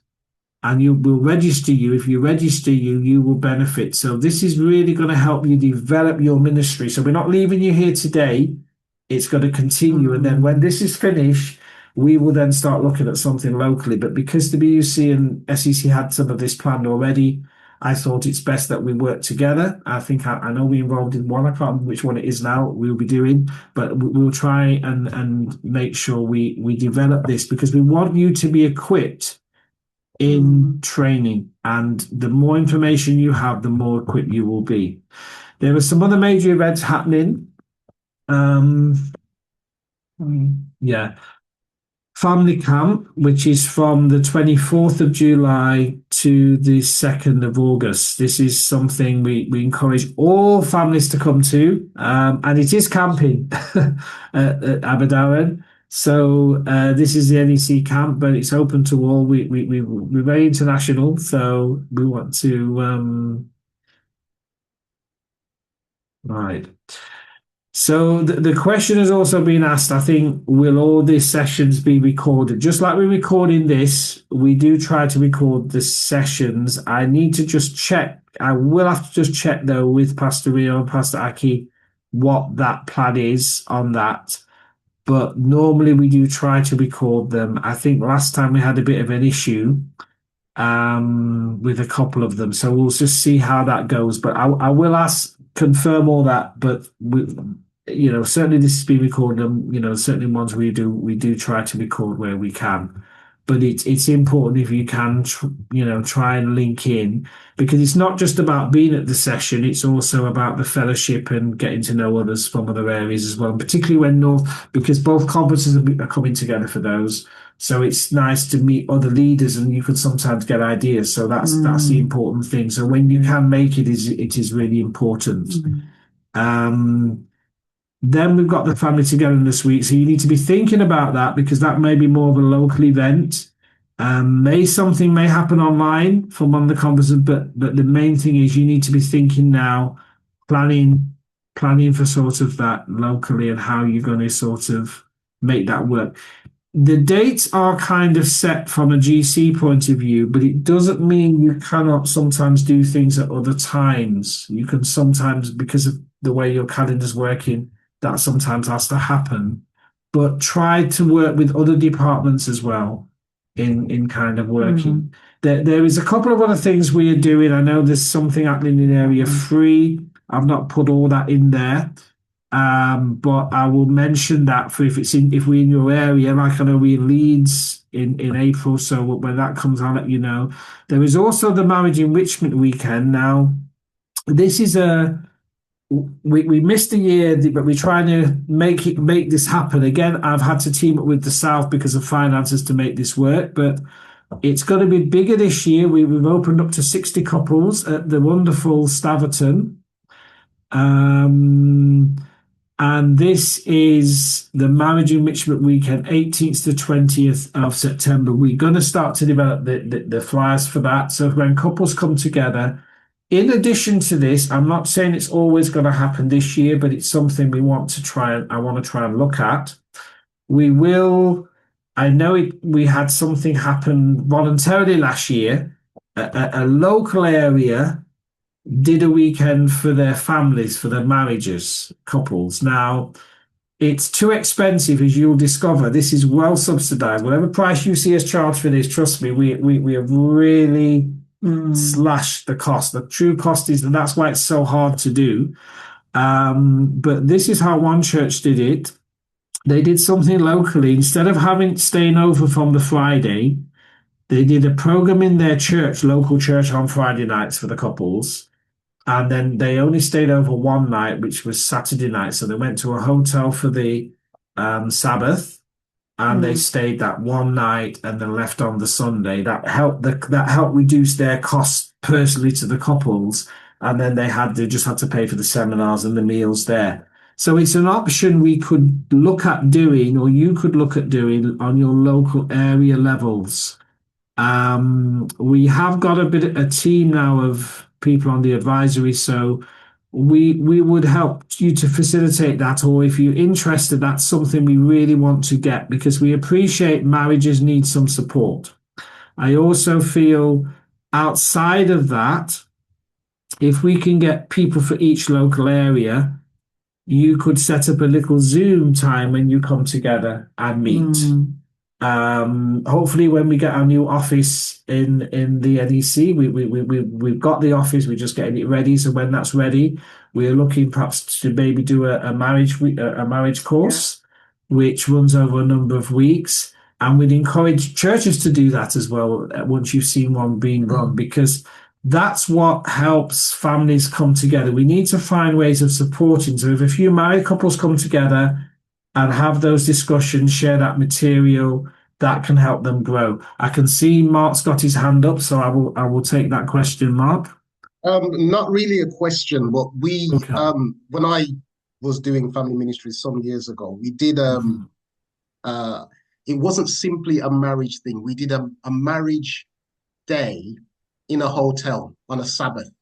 Okay. And we invited, at the time it was Pastor Nicholson and his wife Marcia, and the second time we did it with Andrew Hewitt and Andrea Hewitt. But we did everything in a hotel, but it wasn't just for married couples. It was those who were also thinking about getting married. Yeah, you can do that as well. That was quite inclusive, and we did it. We got a package deal with one of the hotels in Birmingham. And we subsidized it as well with some of the budget that we had. So in the end, everybody only had to pay £25, but meals was included, and all the resources that was there as well. So something to think about, because I'd like to do it again, but it just depends on means nowadays. Things are a bit tighter than when I did it before. Yes, yeah, and I think you'll find the prices of hotels are going up as well. But as we discovered, the fact is we're doing something, and that's the thing, and. And yes, it is nice. We've done that in the past before. It's really good sometimes you can include courting couples as well, because everybody gains a benefit from that. But the fact that you're doing something, it helps. I noticed we had Brown, Trudeman, Brown, and then we have Jackie. I think Trudeman, you was first. I saw your hand up first. Truman, is it? Brown? It's Trudian. It's Trudian. Trudian. Sorry. Forgive me, Trudian. Yes. Hello, Mahano. Yeah. So I did something like that as well. So I did a couples night out. Wow. So it's my first year, last year as the family ministry leader. So we start off with a couples night out where we arrange to go to a meal. So we had about I would say in terms of couples was about 10, so it was about 20 of us or 24 of us who went on that meal. And so what we did at that meal, we arranged to give something to the youngest married couple, and we give gift to the oldest married couple. We also buy some roses, and then it was a surprise. So we asked all of the men to come and pick a rose and go to your wife and say whatever you want to say. It was really nice, and it was really fun to see the approach of the husbands, the way they approached the wife. Some kneel down in front of the wife, and it was just really, really lovely, and they really, really enjoyed it. And it's something that we have again planned for this year. So that went really well. That was the first thing that we actually did as the team, and we felt really good about it because everybody enjoyed. It was just really lovely. It was a really lovely night out. Please make sure you take some photographs this year and send us a little write-up at the end as well. We have some photos. We have quite a bit of photo. Yeah, we do take some photo. Yeah, so that was really nice. Yeah, and send that to us because that's nice to share. These are the kind of things which really uplift. Wow, fantastic, brilliant. Jackie. Thank you, Pastor John and Delivon, for your continued service in this ministry. I'm based in Birmingham at Campbell Church, and I'm sorry I'm a bit late. I was actually delivering a devotional this morning, and this devotional was about rearing God-fearing children. And it's not my normal field, but it was something that this group has been studying recently, so I was asked to cover it. So in my research, I realised again, because I've got children who are aged 24, 27 and 30 years of age. But I remembered the importance of rearing God-fearing children. Of course, culture has changed from when my children were small to how things are now. So I was wondering whether we could actually think very importantly about rearing God-fearing children. And what was important, I think, in terms of the messages I wanted to relay to the group today and also to us as the Family Ministries team is the importance of us reflecting God's character as adults, how we communicate with one another and how that influences the children in the home, and the importance of protecting the home, the importance of careful about the associations they keep. So that can be not only just in the home, even the home's positive environment, but their schools, their colleges, university, and even in the church. And we're thinking about safeguarding as well. But also thinking about social media. So that came up as a big topic in the devotional today, the impact of social media and peer pressure. So we're trying to raise these children who mirror God's character. That's why God asked us to populate the earth. They should mirror God's character. And our job as parents and leaders in the church is really important in that. And I think maybe it's something we overlook. And then our children, for those of us who have children, grow up into a very evil world, actually, and are influenced by so many negative things that it's then hard for them to stay on track. So I just wondered whether we could actually spend some time on that parenting aspect. So I'm looking at the list of things that are planned. I can see it's a big, heavy workload. And I think you're involved in the week at Camp Hill that's coming up for singles as well. So I can imagine how intense, your responsibilities are. So thank you for your continued service. And I was at the one that you did last year at Windsor Street, which was fabulous. That was more family orientated. Just thinking about parenting. So parenting children at various ages. Because now that mine are adults, it's very hard to tell them anything, because they're adults. And, you can't discipline them the way you discipline a younger child because they're adults. So I just thought I'd bring that into the forum as well. No, thank you, Jackie, and I think that's really key. And part of the program, particularly Christian Marriage Week, is going to be looking at online thing, which is going to deal a lot with children this week. We are going to when that comes, but there is a lot of material. I think what we have tremendously on child training and managing, and oftentimes when I'm going to church now, what we're trying to encourage is that you have more of these discussions. Particularly with the parents, also around discipline. And I do respect we have a very culturally devised church in so many ways. And there are challenges, I think, coming from some cultures to the Western culture, but how we manage that transition. And there is a lot. So we have got some programs we're developing, and I'm continuing to develop more. So I think if you need any support on that, that's what I'm saying. Talk to us, and certainly also contact me in the department, and I'll resource you where we can. And obviously, I'm looking to come and do some sort of programs as well. But there is material out there, some people out there, but it's important to develop this. And I think what you're saying there is good, and how do we get our families ready? Something I've been working on recently is the 21st century Christian living and the family, and how do we manage that with our children? and be effective. So I think all these things are good, but let us keep working on this to make it more effective and make sure you have the resources.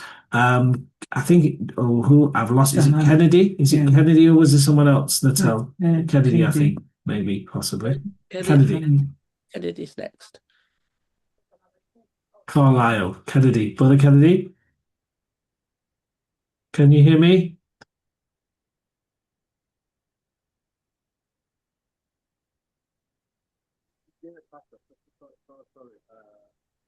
Can't hear you, Brother Kennedy. Can you speak up, please? I wanted to ask about the volume. The volume. You need to turn your volume up.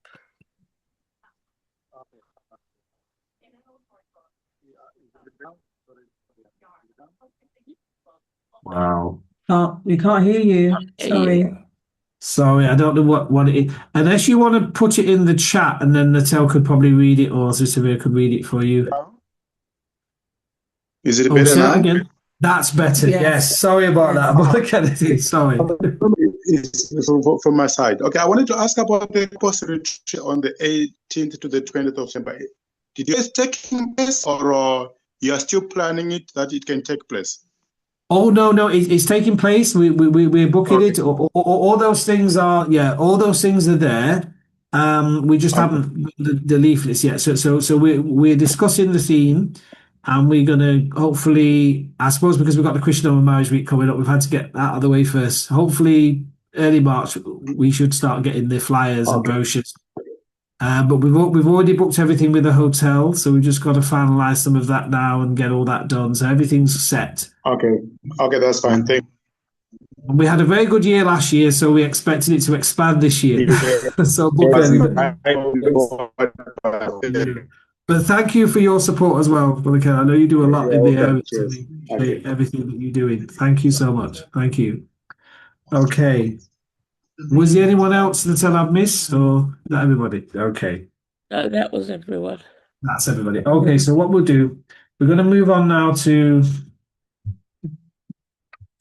how do you set up your family ministries? Because some of the new ones here, we need to make sure you are equipped. So we'll just move this, hopefully. Yeah. So there's just 3 areas here. They've got, the first one is the team. We're going to be looking at that and how that's done. And the next one there is to conduct a family life profile. And the third thing there is the servants. So I think this slide here is just talking about how you organize your family ministries. So in terms of setting up your team, I appreciate, because I know sometimes how a lot of the churches work, but when you may only have one of you maybe as a leader. I don't know. Sometimes they give you an assistant, but you need to probably what I call co-opt members. What many of us don't realize, when you leaders of your departments, even though the church may have elected you and maybe an assistant or maybe not, that does not stop you as a leader from building a team. You're with me? That's the thing. And it's good to build a team. So what we say is co-opting is a way to do that. So you could have somebody, I know on our team, we used to have somebody single, we had a widow, we had different people, but you co-opt, you find those who've got interest really and co-opt. But the idea is, as it's saying here, whatever team you create or have, you coordinate family ministries plans of the overall church program. So you can have an input in Sabbath school, you can have an input in community services, various different things. Identify and promote church and community resources, provide help to meet the critical needs, represent the needs and interests of the families on the church board. So make sure you know what your needs are. When you're at the board, you can speak to those points. Inform the pastor, board, or the various achievements or concerns you have. And one of the ways of finding your concerns, I know something we did early on in our church, we did a survey of the church. And there's some templates here you've got to have we're sending you if you haven't already received those, which you can use to highlight. One thing I would encourage you with the survey, though, do not try and do everything. It's better to do maybe one or two things, which is your needs, get that worked on, rather than say everything, and see what your skill base is as well. That's really important as well. But all these things it's saying here, promoting, understanding, teams with other departments, team up with other departments. This is really important. I know, you want to say a bit, because you were Sabbath school, wasn't you? But you did a lot, didn't you, in there? Yeah, I think it works well. It works better when you can work with other departments. It works extremely well because then you've got more manpower, but then you can achieve more. So it does work. Yeah, and I think one time, I think you was the other one was the superintendent as well, and they used to incorporate the students in the program of the Sabbath school with plays and different role things. It really, there's ways you can really make things really happen in your church, and there's so much within the families you can tap into. So with the children's department, and that is really, really important. So it's about growing, create that environment. This is so important here. So we're just looking there at the biblical principles. That it's all based on God's love, where the relationships are enhanced and strengthened. This is just sort of reinforcing what family ministries is about. You're teaching and practicing new skills, and you just want to get as many people involved as possible.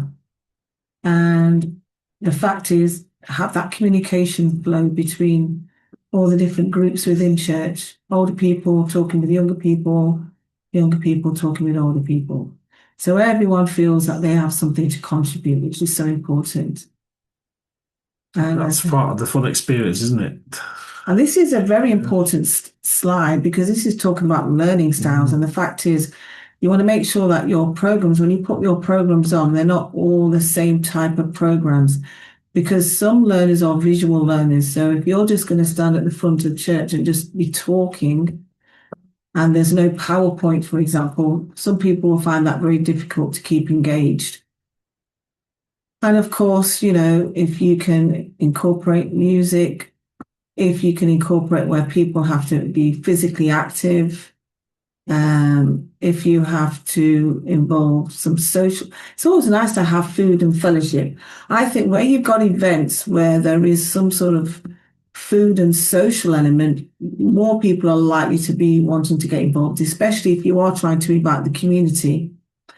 I know of a church who every year had a barbecue, and it was a church barbecue, but the community were invited and all the food was free.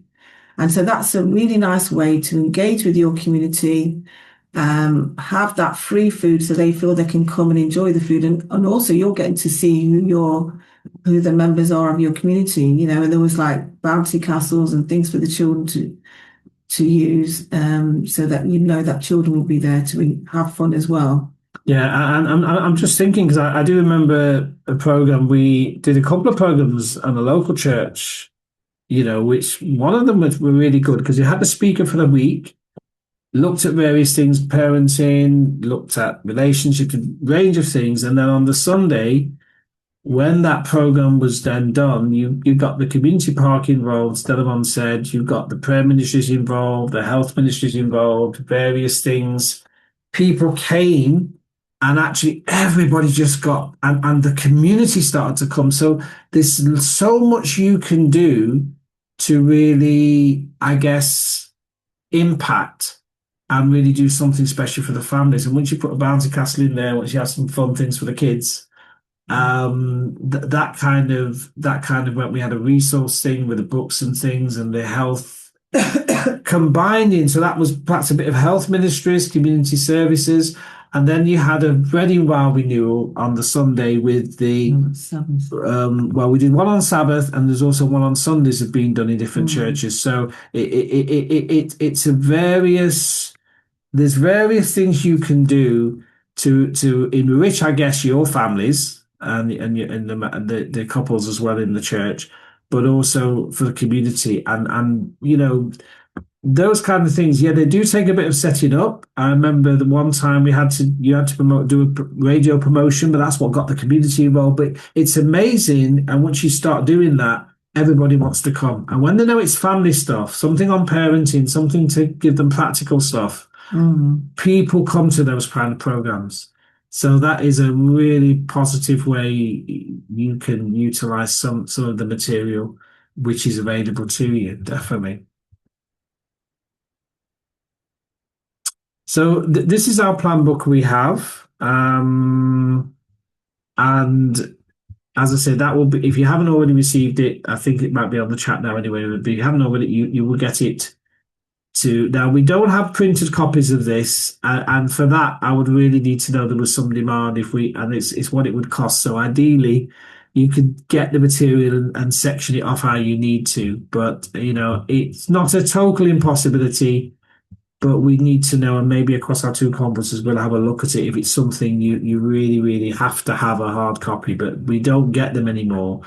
And this is how it is. But the material is still good and you can use it and you can adapt some of it. It's not about using it word for word, it's about adapting it. But we're going to just show you now how the book is divided up.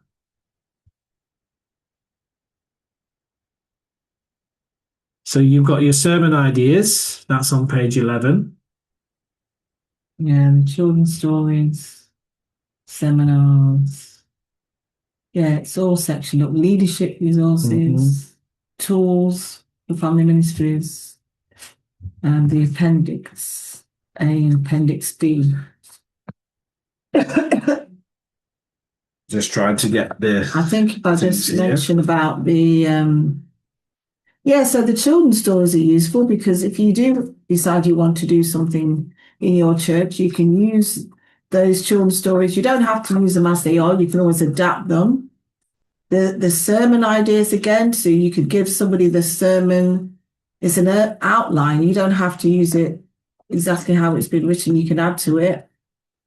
And I think the voted statements in Appendix B are very useful, aren't they? These are good because on the statements here, sometimes people say, what does the church say on sexual abuse? What does the church say on transgenderism? What does the church say on racism, human relations, homosexuality?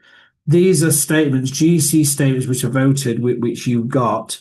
Also, please email me if you need things because I do have some other material around, different marriages across the world and different things, where we stand. Some things are still in discussion, but when we have statements, it's good to know where we stand. And of course, they're on the GC website. It's there. It's available.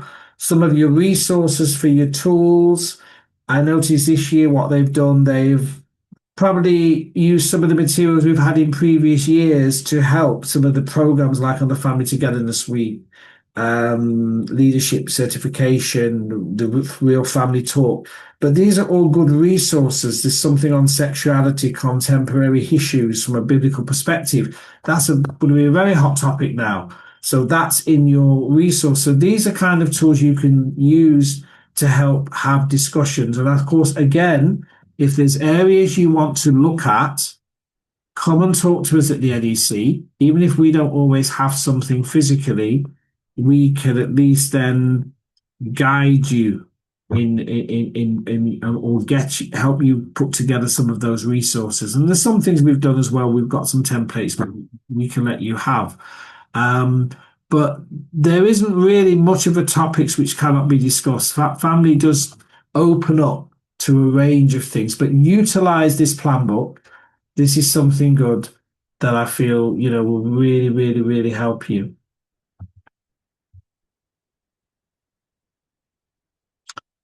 Okay, so we're going to stop the PowerPoint a bit now, are we? Yeah. So what are some of the successes and challenges? This is some time for you to kind of either ask us now or maybe share some challenges you may have had,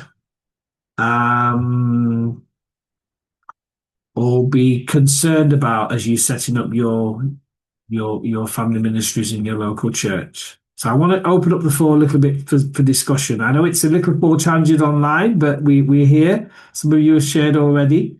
So if you want to put a chat that we asked the question, Natal and both Sister Vera will monitor that and share that with us. or if you just want to just raise your hand and this is time for you to ask us some stuff.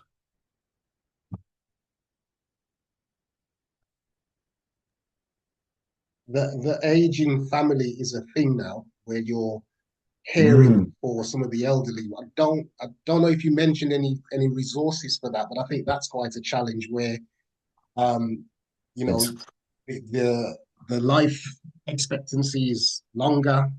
People are suffering from dementia earlier, things like that. And I think that's a really big thing, and how families manage that, especially if you are from a small family or maybe the only child or something like that, or a husband or wife looking after each other and that type of stuff. I think that's really challenging, and that's something that I wouldn't mind having information to signpost or how to help and things like that. I think that's a big challenge that's out there at the moment, and something that I really would like to get some support on. Okay. That is one I'm going to have to really come back to you on. And I'm sure that there is some more material. It's not something I've really myself, I've just been upfront with you, done too much on. But I will now resource some of this, because like you say, I guess this is it is a big area now, because I suppose what it is, people are living longer and different things are happening, aren't they? As you say, you mentioned dementia. So that's something, health ministries. I know, unfortunately, Dr. Beatrice, well, there's a new health ministry leader now, so I will have to have a chat with her on this. But I know Dr. Beatrice, when she was around, we did start to have some discussions of that, but we didn't really fully go in. But that might be something we could link in with them on as well, because part of, I mean, anything to do with dementia, mental health, that's kind of fits sort of it. But there are links with the counselling and stuff. So let me sort of see what is available. And it's something we could sort of add to our webpage. So thank you, Mark. I think that's because if it's a pertinent topic, that's something we need to be dealing with. Okay, we had a few hands. Let's have it. Yeah. Can't pronounce your name, but if you would like to speak, I don't know how to pronounce it. Hi, good morning, everyone. Olajumoke. Okay, yes, thank you. I represent Burwell Nottingham SDA. I just want to ask a question. It's actually my first year representing ministry, so I'm actually great at this. I haven't done this before. Okay. At the moment, we're expecting a new pastor to join us this month of February. Yes. And the family ministries program that is supposed to commence on the 14th and end on the 21st. So during the church board meeting, it was actually a struggle because the pastor is coming in, his first Sabbath with us is going to be on the 21st of February, which is supposed to be the Sabbath when the program will be rounded up. And we had thought that we would round up the program during divine service and then probably have a workshop in the afternoon. But unfortunately, the pastor is coming that day, and that's going to be the first Sabbath. So the board really struggled with allocating the 2 Sabbaths for us. Yeah, that does happen. Obviously, you've got your things online as well you can tap into, but what I would suggest is maybe, that's what I'm saying, you don't always have to have things exactly in the periods. So you could actually plan another Sabbath to have that special family time. And that's what I would encourage you to do, to sort of move it. So you look at so obviously because each church has its own setting, you've got to look at your calendar. And you've got to see when that would be. But I would suggest if you've just come in, maybe you want perhaps a couple of months or so to get that together. You with me? So you could be planning this. So still do something, but do it later down in the year. All right, that's fine. My suggestion. That'll be my suggestion. Fine. Thank you. That's what I wanted to clarify, just to be sure. The church will be willing for us to join the 1 week program, but it's just that they were not able to give us those exact dates. They've given us the further dates. Just wanted to confirm if that's still fine. Yeah, that is fine. That is fine. Okay. Yeah. All right. Thank you. Thank you, sister. Thank you so much. Someone else had the hand up, Natal, or no? So please share with us if there's any ideas you're thinking of. So you may not have got anything up and running yet, but do you have ideas of things you would like to do? Noel.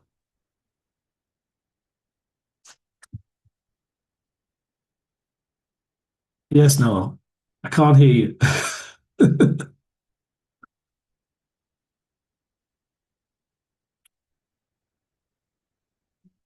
You want to try again, Leicester Central?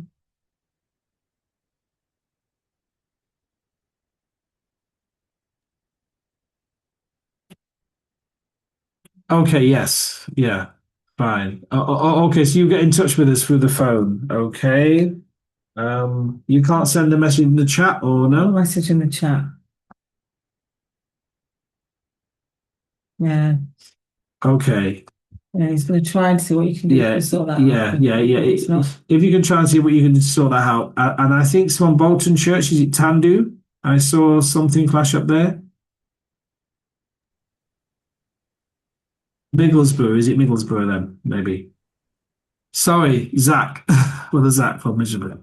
Yeah. I'm one of the elders, and we volunteered, myself and my wife, to lead the family ministry because nobody else was willing to do it.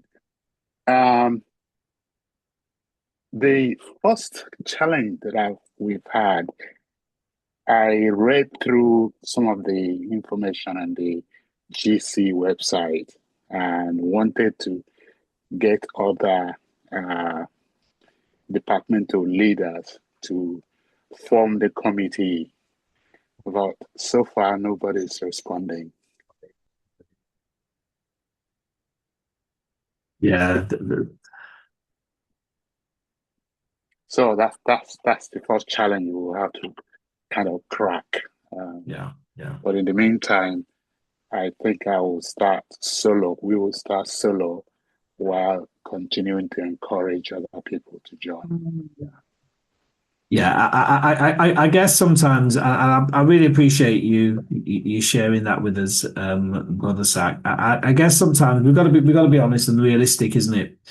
When we share these things, we're sharing an ideal, but the ideals don't always happen exactly in that way. So we have to build, and what's that saying from little things acorns grow, on small acorns big trees grow. And sometimes what I suggest you do, I think the survey is really good to do, because what the survey will do, it will help you to highlight what are some of the issues in the church, what locally, because obviously I don't know too much about Middlesbrough, but I think it's one of the smaller church. I don't think it's massive big. I've just left my surveys here. I'm just trying to get it now. There are a couple of surveys we have. There is a survey which looks generally at the type of families you have in church, but there is also the family interest survey, which looks at various issues where people and issues. So you have to probably look at all of them when you get them and decide you maybe want to combine one or do one yourself. But if you do a local survey of your church, see what are the needs, and maybe pick one, at least one, but no more than three. And we'd say that, but we would say that if you was a team. If you're not a team, I would say probably one or two is ample enough. And just start to do little things. Weave some things in as we go along. Yes, I can also add to that. When you're doing the survey, can I just quickly ask before I comment further, is it a small church or a large church? No, it's not that small. We are up to 120 or more if everybody thumbs up. Yeah, I think if you focus on saying to people, only pick your top 3 areas that you're interested in when you give them the survey. But I think the most important thing to do when you do the survey, if you can get 5 or so minutes or 10 minutes, like, I don't know if you still do the 10-minute spot in your church. Yeah. But if you have your surveys ready, so as people are coming into church, they're given the surveys, you have some with the deacons. But when you give the survey, you are waiting with them in that 10 minutes. You're giving the survey beforehand and they're filling it in straight away. If you say to them, take it home and bring it next week, you'll never get back. But if you're waiting with them and say, right, can you fill this? This is the first question. If you only have like 3 questions or something, just something quick and short, and say, pick the top 3 things that you would most want some programs on or some areas of support in, and then you get them to put their name and their age or whatever it is, whatever details you want, and then fill it in. And then when the offering is taken up, you put it in the offering basket. Yeah. But don't wait. Don't wait. Yeah, don't it's let them true. take it home. It's a very dangerous thing to do that. Yeah. But I hope that helps. And by all means, keep in touch. I know we're in your area 1, but it's later down the year. One of the churches we're going to be there for a weekend, so hopefully we'll get to see you at some point. Thank you very much. Yes. No, Bull and Noel, I think. Yes. Hopefully sorted your volume. You sorted out your volume now. Hi, can you hear me now? Yes, fine. Perfect. Thank you. Okay, good. Okay, so now I have a few questions. The first one is how do we find premarital counselors for people in our churches? So, and that could be across the NEC and BUC. Is that just reach out to you directly for a list, or is there somewhere we can? To be honest with you, the majority of our ministers have had the training. We are going to open up. At the moment, it's Pastor Les Aki who has authorization to train across the BUC. So I'm going to open up some other training this year. I'm probably looking to get my training on that soon. We do premarital stuff. We can only take on so many anyway. We're probably full at the moment, to be fair. But there are 1 or 2 elders as well, which are there. So if you kind of need something and you just email us, I can send you. I put together a little list, but the majority of the pastors do have the training, and I would encourage, because we've got a new set of pastors coming in, some of them, so I would encourage those newer ones to come to the training, because Prepare and Enrich. When we first started off with the premarital stuff, we used to use a program called Intimate Life Ministries, and it was very much paper-based with the various questionnaires on it, and we built a lot up over the years. But then we went into Prepare and Enrich, which is really good because it has an online survey, which actually assesses if the couples answer it honestly, it assesses where they're at right now, and you can use it for marriage as well, for married couples as well. It's not just for premarital. And there's a new one for the children, so it's continuing developing. They do have a list themselves of people, but not all of them will be registered, because sometimes people register on the premarital on the registered site, and we have access to that. So it would be a matter of, I guess, you signing in, and we can signpost you. But there are a number of people. Do you want to say something? Yeah. Okay. The second question. So that's that one. Yeah. There's 2 more. So I know you mentioned at the beginning that you would like for us to send out like quarterly reports of what we've done within our church. Is there going to be a way? Because what I'm keen to, I'm keen to, for a survey and different means, to understand what are the problems that families are going through, what's causing those problems, and for us to like develop a plan to get solutions that address those root causes.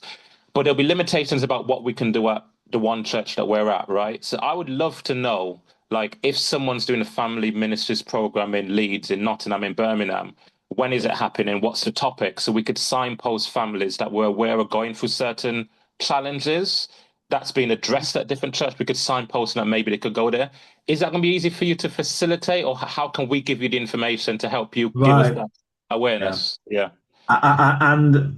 I think what you said there, that is one of the things which we've struggled with over the time because churches haven't informed us or we know too late. So one thing we're going to do, we have got a WhatsApp group. We started last year, but it didn't finish because we can only set up your WhatsApps when we've got your mobile numbers anyway. I realize that now. I have to put all your numbers into my group to set you up. So what I've done, we have got an NEC. I think there's not many on there now, but we have got an NEC WhatsApp group, which for family ministry. So what I'm going to do, I am going to just reactivate. It is there anyway. It's on the system. Reactivate it. And I think what may be a good idea, this might be the easiest way because I know people don't always send in stuff. We do want the quarterly reports. If we can get that set up, we'll work on that. But maybe through the WhatsApp group, if you all join that, we then, when you've got a program coming up, let us know. And we, of course, in NEC, will share it because we want that. What you're saying is vital. For example, I know certain areas we go into, so we can share, this is happening in this area. This is the sort of topics. And likewise, I think that would be a fantastic way. But I'm thinking now, and I'm just thinking on my feet here with this, because I think the WhatsApp group might be the better way, I don't know, to get you guys to tell us, because certainly we're not getting that many people ring in. A couple of churches have, but it's very rare. And we need, in order to help each other, we need something to happen. So can I just have a sort of would you be happy to join a group specific just for, I don't want just messages for the sake of it, but it would be just there for us to put some resources on when we need to, or something, or poster you've got. Events. Would that be something you'd all want to get involved with? Well, the majority. We're getting some hands coming up, which is good. Praise God. So that's what we're going to try and do. So when we send you the email out, you need to respond with your numbers and address and stuff so we can add you to the group. And myself and Sister Mia will start getting that done. And then we will, please let us start promoting the events. And as you say, no, that's a really good way of resourcing people with the different topics and discussions. And sorry, you had another question, I think, as well, didn't you? And that's the last. Yeah, thank you so much. And just the last one. So in that Family Ministers Handbook, they have something in there about this leadership certification program with the GC. Yes. Is that something you know much about? Is that something you recommend us signing up to? Because they don't kind of say how to do it. They say reach out to the GC. Is that something you recommend, or is it different training or different courses you mentioned? No, it's a different. It is a training we do. What it's in the handbook. What we have as a local TED is we do. There's two things we have. We have the FMLT, which is the Family Ministries Leadership Training, which is our equivalent to that, and that basically is over a 3-year program. So I have a group of people which are actually on that at the moment, that they're training to become basically family life educators that they can deliver for the whole, across the areas to churches. So we have people come in. We are full at the moment, but people can voluntarily join and help put some money towards that if you want. That's every year for 3 years. But we also have the leadership development, which, at the beginning of the training, I was publicizing some things that we're doing for BUC and SEC. That is what that will be. So we will develop you locally as leaders. And last year we did last year myself and Pastor Rio did the whole kind of year. So because the BUC, I think session's coming up, they've only done it till June. But whatever's been missed, we will then later down put on some other training, because that's what develops you locally. But sometimes people want to take that a little bit further and become what we call, like we are, family life educators, that they can go and train people. So that's where you'd go on to the higher level. So the GC one is a 5-year program, which we did. And we have an equivalent in the TED, which is a 3-year program. As I say, at the moment, it's pretty full. But that circulates all the year. So if it's something anybody's interested in, you need to then come and talk to us at the time, so at least we know, and we can show you how you can sort of get onto that as well. But it's good because everybody wants to take it at different levels, but we can certainly give you sufficient training for you to do your local ministry, if that makes sense. Yeah. That's perfect. Yeah, thanks for clarifying. Yeah, I think it's more what you'll be doing locally that would suit my needs rather than a 5-year, 3-year course. So no, thanks for clarifying. Thank you. No worries. Checking the chart and the information you said you sent out some stuff. The documents, or I can see links. Right. Oh, okay. Okay, I've seen PDFs now. Okay. Yes. There should be some documents. What I think I will do as well, because I know we've got them in the chat. At the end of this session, I will just send all that stuff I sent earlier on to everybody again, on the email. So you will have that. And from that, you can then reply with your phone numbers, contact details, so we can start creating our database, getting the WhatsApp group set up, because I want you to have sufficient. And then hopefully, if there's any needs, then we will be able to, we'll let you know what sort of training programs are happening. But you can also communicate with us, and if we need to meet up again to discuss things, we want that there. So we will do that. But that it's important you've got contact. But please always contact us and ring us as well. Bear in mind, there's a couple of us. We have a lot of things to do, but we will try and get back to you in a reasonable amount of time, and at least point you into the direction. There's so many people around which can help, both at the union level, at GC level.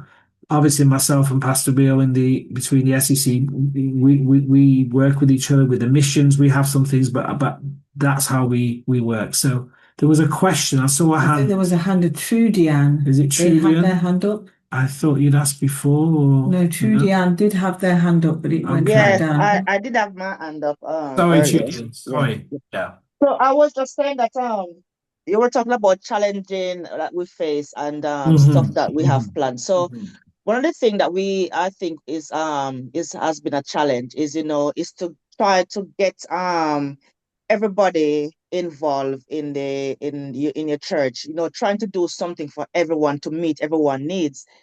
And so we have different, we have the elderly, we have the singles, we have the couples, and all of what we have to deal with in the church. So we basically set out a plan for each quarter where we say, okay, we're going to try and see if we can incorporate everyone so that people don't feel left out.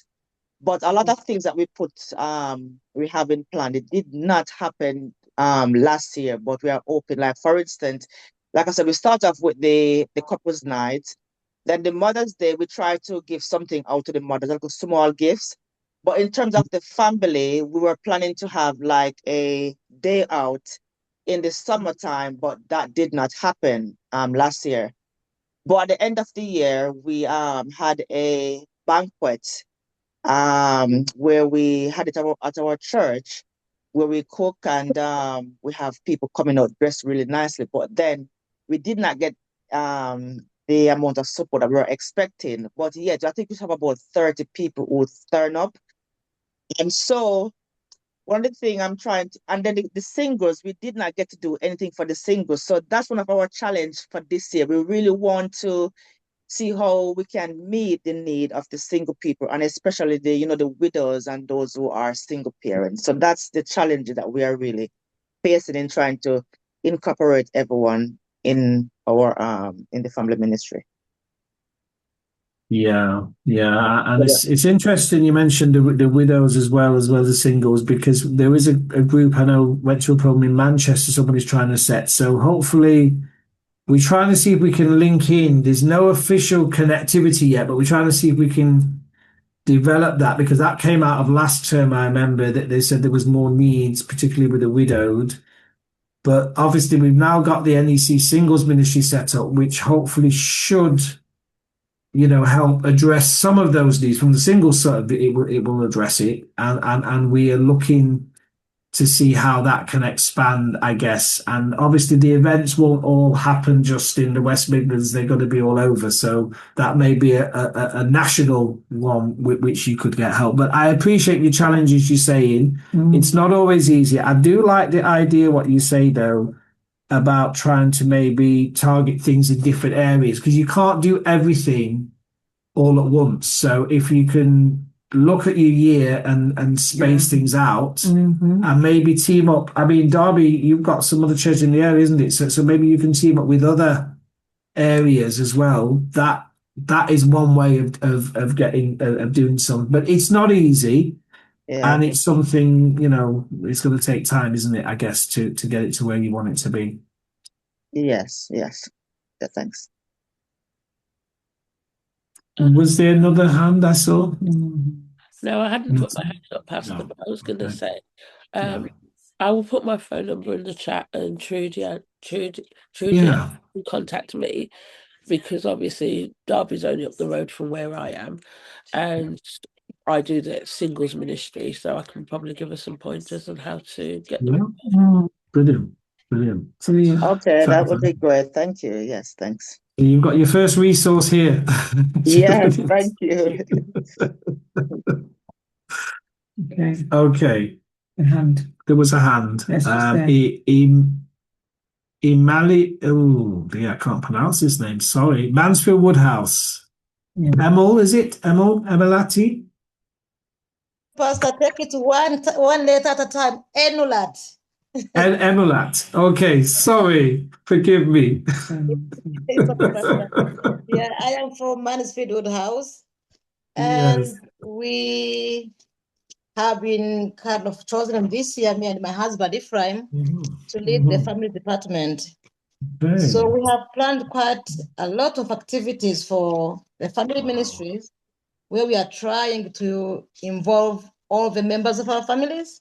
We have, for example, planned the Community Fund Day. Okay. We are planning to involve all the departments from our church.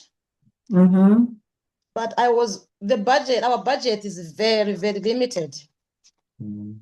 So I was wondering whether there are some other churches who have done things like that, community partner, or so they can share some ideas. That's one question.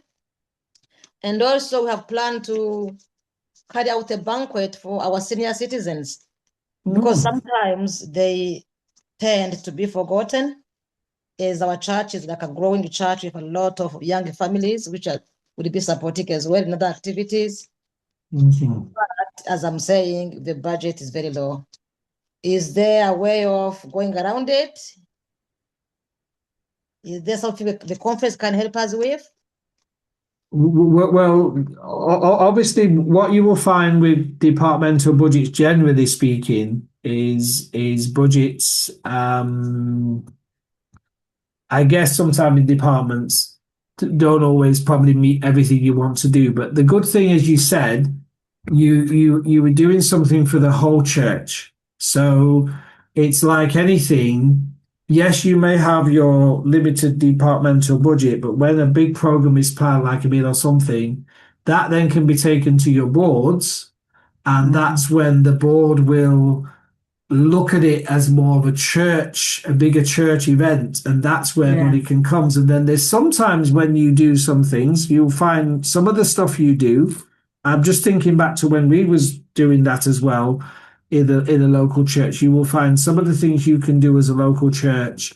It can be of a fundraising nature as well. So that is to raise money, so you have to look at various things, but it's always good to involve. That's when you have to then present something, because you may not have enough in your budget, but there is enough when you get the whole body of the church and when the board's involved and know about it. So that's how most churches get out. Now, what I guess from a conference TED perspective, and that sometimes is something worth chatting to us, but you have to chat individually to us on that basis.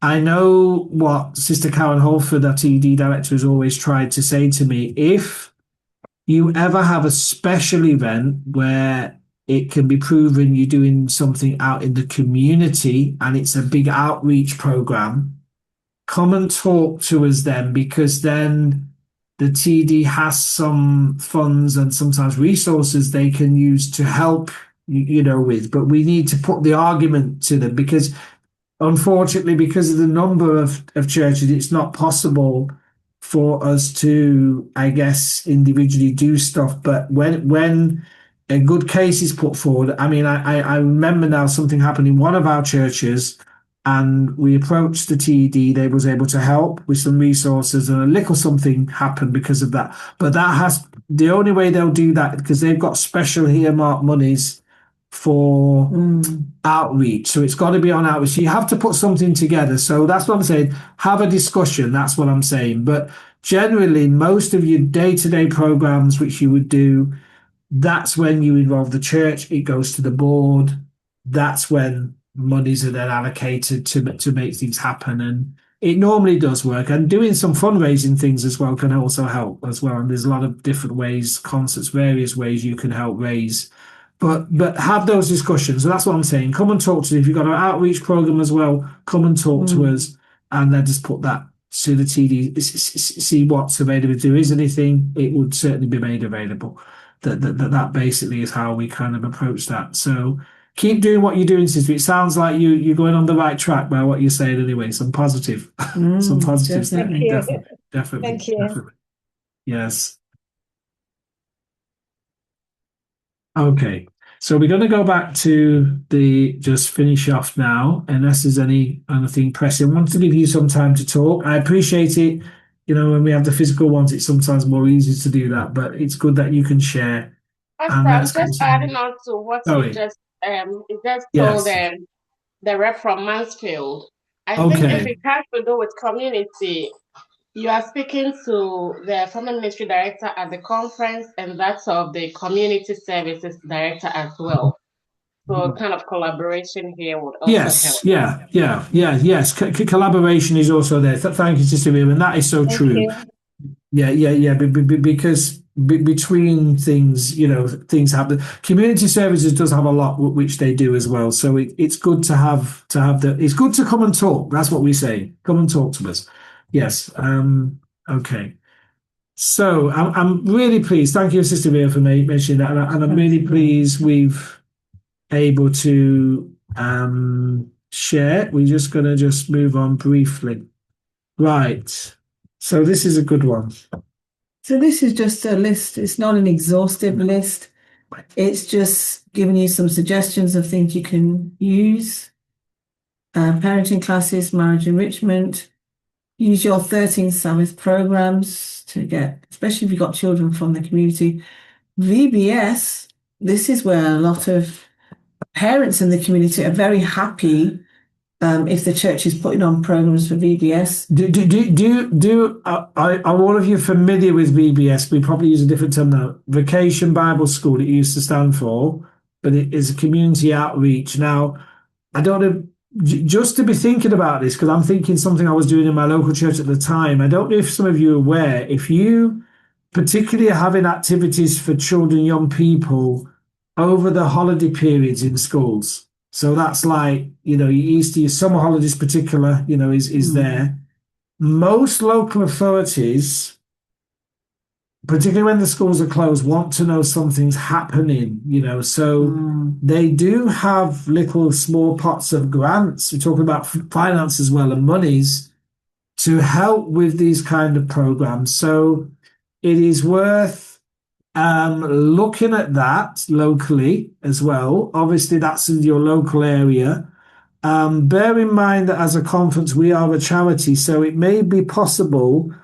It's something I want to look in a little bit more to see what grants can be got. So if you had done something like that or let us continue to have those discussions, because that can also help to finance running those kind of programs as well. And that's very good for community outreach, particularly if you're doing something where you're offering things, some care for the children, and you can incorporate some family events. So that's, again, cross-departmental, but you can take it to that further level as well. That's what I'm saying, there's opportunities there. Yep. So, like I said, the main thing is just be creative. And I think the one thing I would say, as you can see there, it says Jubilee celebrations. Sometimes that things are coming up in the year. And for the Jubilee, I know churches who took advantage of that and actually had an event where they invited the community. So, look out for what you can piggyback on, as it were, and get the community involved, because something like the Jubilee really did engage the community and it's a way to connect with them, which is a good idea. Sorry. Okay, so I thought someone was asking a question. Sorry. Yeah. So all of that, also things like your Mother's Day, your Father's Day. Look at these events. I mean, what we'll try and do this year, we will try and probably get some messages out for Mother's Day. I know Sister Vera, she's very into the media, so we're going to try and do something like that. But as a local church, you need to be utilizing those days to bring people together, and that's something the family can do. So it's about, I guess, as Delawan said, piggybacking on those kind of things, and utilizing what is available to you and being effective. I remember we was at one church once, and I know I don't think it was Mothers or Fathers, they had some little bookmarks, didn't it? They gave out. Yeah, and we've done that as well ourselves, so you really got to try and utilize some of those events as well. Definitely. Okay, and I've got advertising your event. 5 questions you need to ask. What are you offering? You have to be offering something. What is it? Who is going to be invited? Who's your target audience? And you want to know when and where the event will be held. Yeah, that's covered, when and where. And why will people benefit? This last point is so crucial. Why do they need to come? Because sometimes, it's all right advertising an event, but is it going to benefit them? Are they going to be a better parent? Are they going to be better communicators? What is it how is it going to benefit them? And that's crucial to your advertising. If you can answer those 5 questions in a positive way, then that's one of the most crucial steps to organising your event. And this is any last final questions. I don't know if anybody has any final questions that haven't been answered. Yeah, I see. There's a hand up there. Yeah. Emily, again, you put your hand up, yes? Yes, please. Just as the question, Pastor.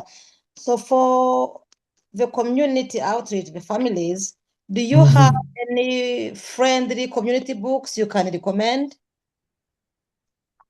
Oh yes, in terms of gifts, yes, we do have some which has been used. Yes, so we can definitely send you a list of those. Yeah, definitely. Thank you. What you could give out to community, yes, we do. Yeah, and that's really good. Yeah. There's a lot of good stuff there. Yeah, brilliant. So what we are going to try and do, and I think to help you, and as you mentioned that point again, what we will try and do is start to get a catalogue together. I'm asking Sister Vera now, but I know we will get it sorted, because it's worth it. And if you obviously have resources you've used as well, because I desperately want to know, as leaders, you are equipped. And so those kind of things we will do. Was there any other questions or before? Yeah.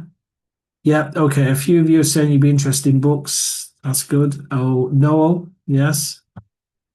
Yeah. Just a second. Can you hear me again? Yes, we can now. Yeah. Fine. Yeah.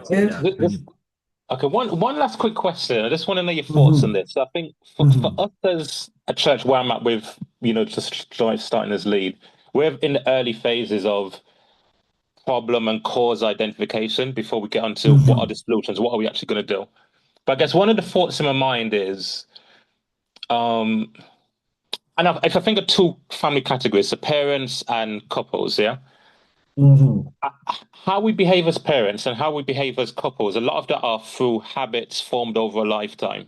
And I guess one of the things in my head is that obviously I haven't got plans yet, but I'm trying to not per se be doing one-off events. So let's do 2 parenting AYs over the year, or let's do 2 couple meetings over the year.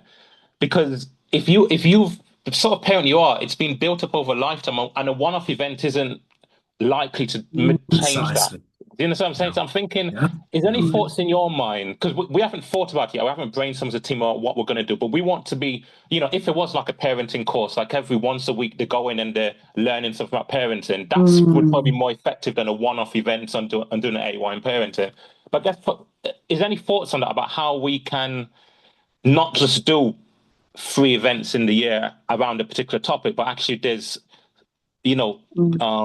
things happening continually that is likely to have a big impact over in a year's time. Parents are in a better place because of the number of things that we've done. And as you've said before, it's not just us as a family ministries department, it's for working with, what I often say is, Sabbath school have the children 52 times in a year. Part finders have the children 25 times in a year. So if we could work closely with those departments, we could probably maximize the impact. But is there any thoughts on how we can not just do one-off events, but be doing regular things that would have a bigger impact? Yeah. You want to take it first? Well, yeah, the one suggestion I know some other churches have done, I think there's a twofold answer in the sense of you could, sometimes it's about coming back onto things because parenting, there's lots of different aspects of parenting. With any topic you're thinking of, there's more than one aspect. So you could do it in one year, come back to it the following year. But also something that I know has worked very well in a church is that they have utilized, so they've not necessarily just done stuff within church in an AY, but sometimes as well, it's good to, mind you, I don't know if people have got the funds, but sometimes you can go away for a weekend and you can cover a lot more in a weekend, but that does take finances. But the other option as well is where a lot of churches, I know some churches have gone on Zoom and they've, as it were, had a book club and read different books on a particular topic. So there's loads of books out there on parenting. One particular book I suggest that a lot of you do in your churches is use Adventist Home. It's a real excellent resource. They've got the different topics in there. There's stuff for married couples, there's stuff for premarital couples, and there's a lot of stuff on what the man of the home, the role of the man of the home, the woman of the home, and parenting, relationships. It talks about finances. And so that is something you could be using where you have a regular book club and you, as a whole church, you can look at everyone reads that one chapter. Then you have one person who is going to be leading the discussion. So they will read the chapter and then there will be, asking various questions, and then you have that discussion. The following week, somebody else leads the discussion. And then once you finish the Adventist Home, you go to another parenting book because we've got lots of really good books. So that's the way of continuing to dip in to different topics. And like you say, you can still have the program at church, but then you've got those books that you can use to follow through. Yes. Thank you for that, Delvon. Yeah, I know also know, and everybody, what I think is really important, and I agree with you. A program is a program, but if it's just a one-off program, well, that it's what it says on the tin. It's not going to really, really effectively minister to your needs. So back to the survey again. If you've identified the need of a church, that's when you first and foremost need to working with the pastor and the eldership team on how are we going to address this as a church. Now, I know I can perhaps share some things I did in previous districts I've had where sometimes maybe even over or I've known this happened in different churches, sometimes even over a prayer meeting, some stuff is being shared. Sometimes a Friday night, sometimes various things. It can be on the Zoom or even in the messages that are being brought on a Sabbath, it can be on a theme, if it's really deep, that you want to do. So you have to kind of incorporate it in the greater body of the church's vision. And the only way that's really going to happen, it won't happen, like you say, just from your department, but it will happen by that presentation on the board, that working with the leadership to say, look, this is an area, I've realized is important. I would like to now start to bring that out, and then you start to build those things. Yeah. And I think just following on from what you're saying as well. So you can initially launch your, like, whatever your topic of discussion is, you launch that in church, you have speakers coming or whatever you're doing, and you discuss that issue. And then you follow through with that, with little nuggets that, I don't know if you have a bulletin, but you can have a bulletin where you have little quotes, and it just leaves things for you to consider, to be thinking about. So you've had your initial input, but then you have that continual input through those nuggets. And so every time you have your bulletin, there's some quotes from, like I'd say, Adventist Home is Excellent, where people are left to ponder and to consider some of the ideas and the themes. And you've also got your 10-minute spot again, where you could utilize. So those are just some ideas, I think. I don't know if anybody else on the platform has got Thanks for sharing. other ideas. Good. No, that's brilliant. No, yes, thank you for the question. I think it's a very pertinent. I think everybody can share from that. Was there anything else? Because we've still got a PowerPoint, so it's a bit hard to see. Yeah, that was it. Was it? This is I know. I was just checking if there was any other questions. Yeah. No. Okay. Brilliant. Okay, so in order to sort of pull this together now, as it says here on the screen, it says, and I think this is a very powerful statement, and we need to be thinking about this. The more people learn about and experience God's love, the more people will understand and learn about how to have a healthy relationship and love others. So we've got to experience it first for us to share. We can't give what you haven't experienced. Yeah. That applies to a lot of things. We are God's tools to help his people experience and share more of his love. We don't do it alone. He is with us. And it's not always that we get everything right, but even if you mess up, you can apologize and let's move on. I see a few people are asking questions on resources. So this is really, really important. And I guess there's power also in prayer. I think I know we went over that quickly, but that's really, really important. There is power in prayer, and that will connect everything that we do. Just because I want you to all have that, please photograph this. We'll send this out as well. Just put a note on that. I forgot to include that this morning in our links. The counselling service poster. It's not a service whereby somebody there will answer always there and then, but at least if you ring within 24 hours, someone will get back to you. It's normally Dee. She assesses the needs. She's a qualified therapist, and there's a range of counsellors. All the counselling is very confidential, but so you're not going to be assigned this to somebody you know, but their range, it's available service. That is the number. You need to signpost people to this. There is some minimal charges, but it's affordable service. All the charges are on the website. But no Adventist was turned away if, even sometimes people give a donation or whatever. Nobody's going to be turned away because this is something which is needed and it's there to minister to people. So we can stop that on that. We can just photograph that, but I will send that out to you. I will send that out to everybody because I want you all to sort of have that.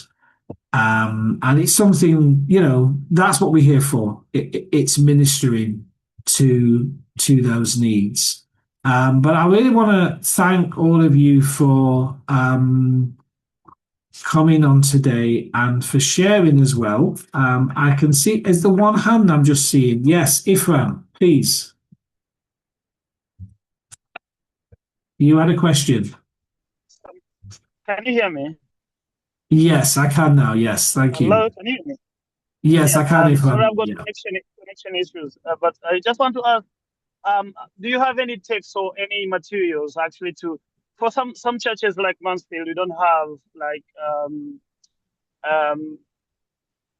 how do you call it again? Religious liberty department or a lead, and sometimes you want to address those issues pertaining to law and law enforcement and things like that. And actually the way you can try and help people who get like in situation where they need to defend themselves in terms of keeping the Sabbath and other things. And this is an area being in the church only 3 years, but I haven't seen anything of that sort. Even people just discussing these issues. And there are some other issues apart from that one I just mentioned. There are any tips or the materials you can provide that can help us actually involve everyone in the church?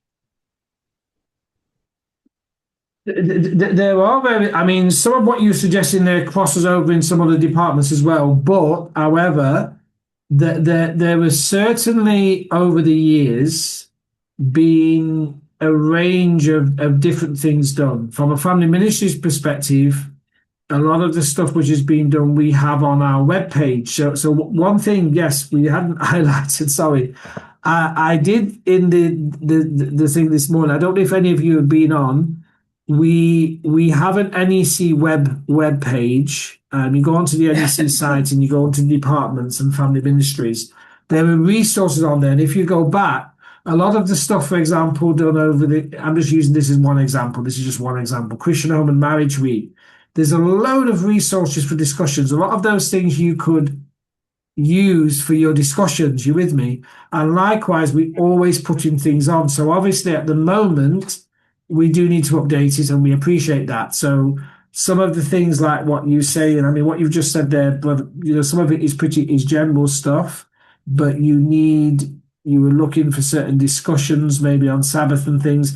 It's interesting because I had a program I was taking out to some of the churches on Sabbath. We were talking about how we keep Sabbath, but I also think it's how we perceive Sabbath as well. What are the joys we get from Sabbath, and as what many people may not realize, with when I came into the church, obviously we probably don't publicize this enough. I don't know if you were aware of this, but when you have a job, if you explain, you're an Adventist and you keep the Sabbath, it's also possible to have letters. Even the conference will write you a letter. For your employer to explain what your faith stands for. So there are various things, but we need to have more discussions upon these things. And so certainly there are some materials, resources throughout the BUC. So what we will try and do, I guess, over the next few months is develop that resource page more and those kind of things which have been done, because so much has been done in the past as well. We will start to add certain links, but it will specifically be on family. But then you can also have links from other departments as well, and all of us have our pages. So what I'm saying, there is definitely something out there on various things, and start to utilize. So I suppose what we can do to help you, if we start resourcing, that's a task myself and Sister Mira will start doing. We'll start resourcing the stuff we have already and try and get it on there so it's easy accessible to you. And then we can continue to start building that. And that's a work in progress, to be honest with you. That's going to have to be a work in progress. Yeah, because one other area where there is really almost nothing, because I've been looking at the GC website and elsewhere, is the new forms of families like the gays and transgender and all those things. And the church is not immune to those issues.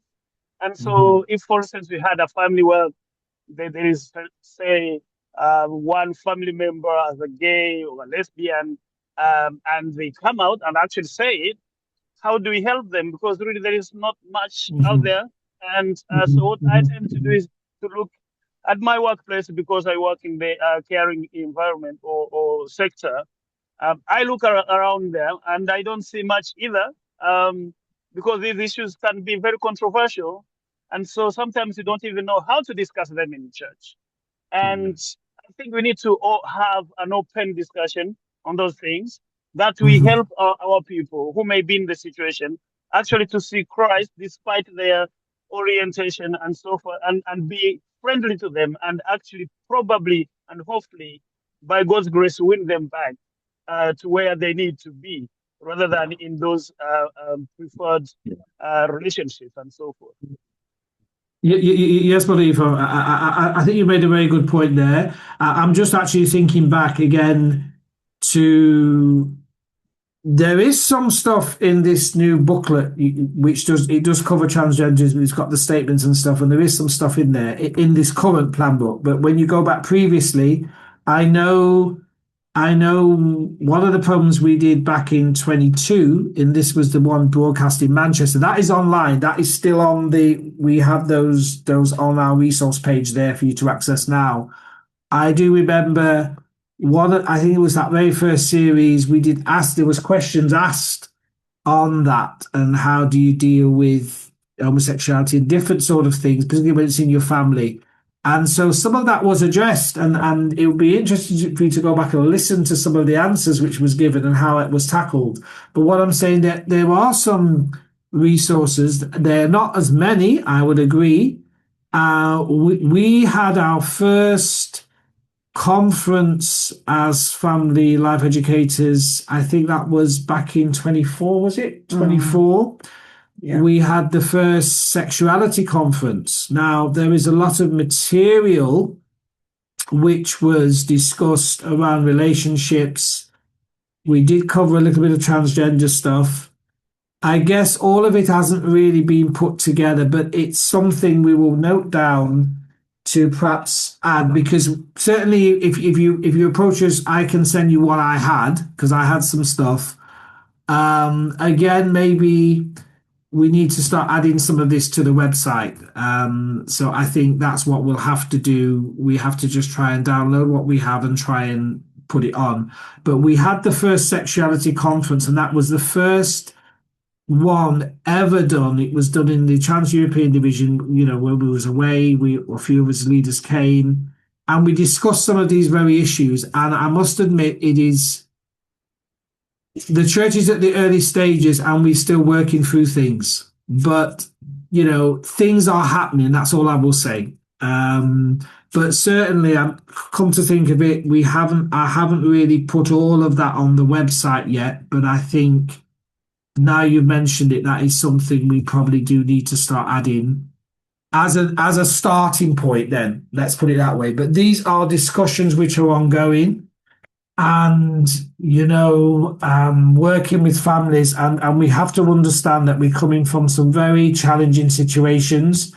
So people need to be pointed to what God's ideal is, but no one needs to be totally turned away. It's about trying to work with people and understand that sometimes people are working through issues as well, that they need that's where the counselling services come in and stuff. But I agree, it's something in progress and more needs to be done. But certainly, as you mentioned that now, something's already on there, as I say, through the Christian Marriage Week in 22. I know we had some discussions on that. It'd be worth, you could listen to those and you'll find that very interesting. But I think certainly having some resources will be really, really important. But thank you for that. Was there any other points before we close? Because I was just looking who was online so we can have a closing prayer, but I just wanted to see who we have. Yeah? Was that most of the stuff we tried to cover? And you can always link in with us and talk to us about other things. So we managed to finish a little bit before time, which is really good. Today, I want to thank Natal and Sister Vera for supporting us, and particularly for the work. What we will do, we will resend some of that material out. I'll probably use the family website to do that now, so you've got that as one you can liaise with us on, and we'll resend that material out to you. Question. Yes. Yeah. You mentioned the counselling site. Yes. And I noticed that in our churches, we have a lot of programs where some serious issues are raised, particularly about abuse. And yes. I don't feel that we are, as a church, we need to be more sensitive, and we really need to be offering that support a lot more than we do. So I think that's something that needs to be highlighted a lot more. Yeah, I would agree with that, Sister Marilyn.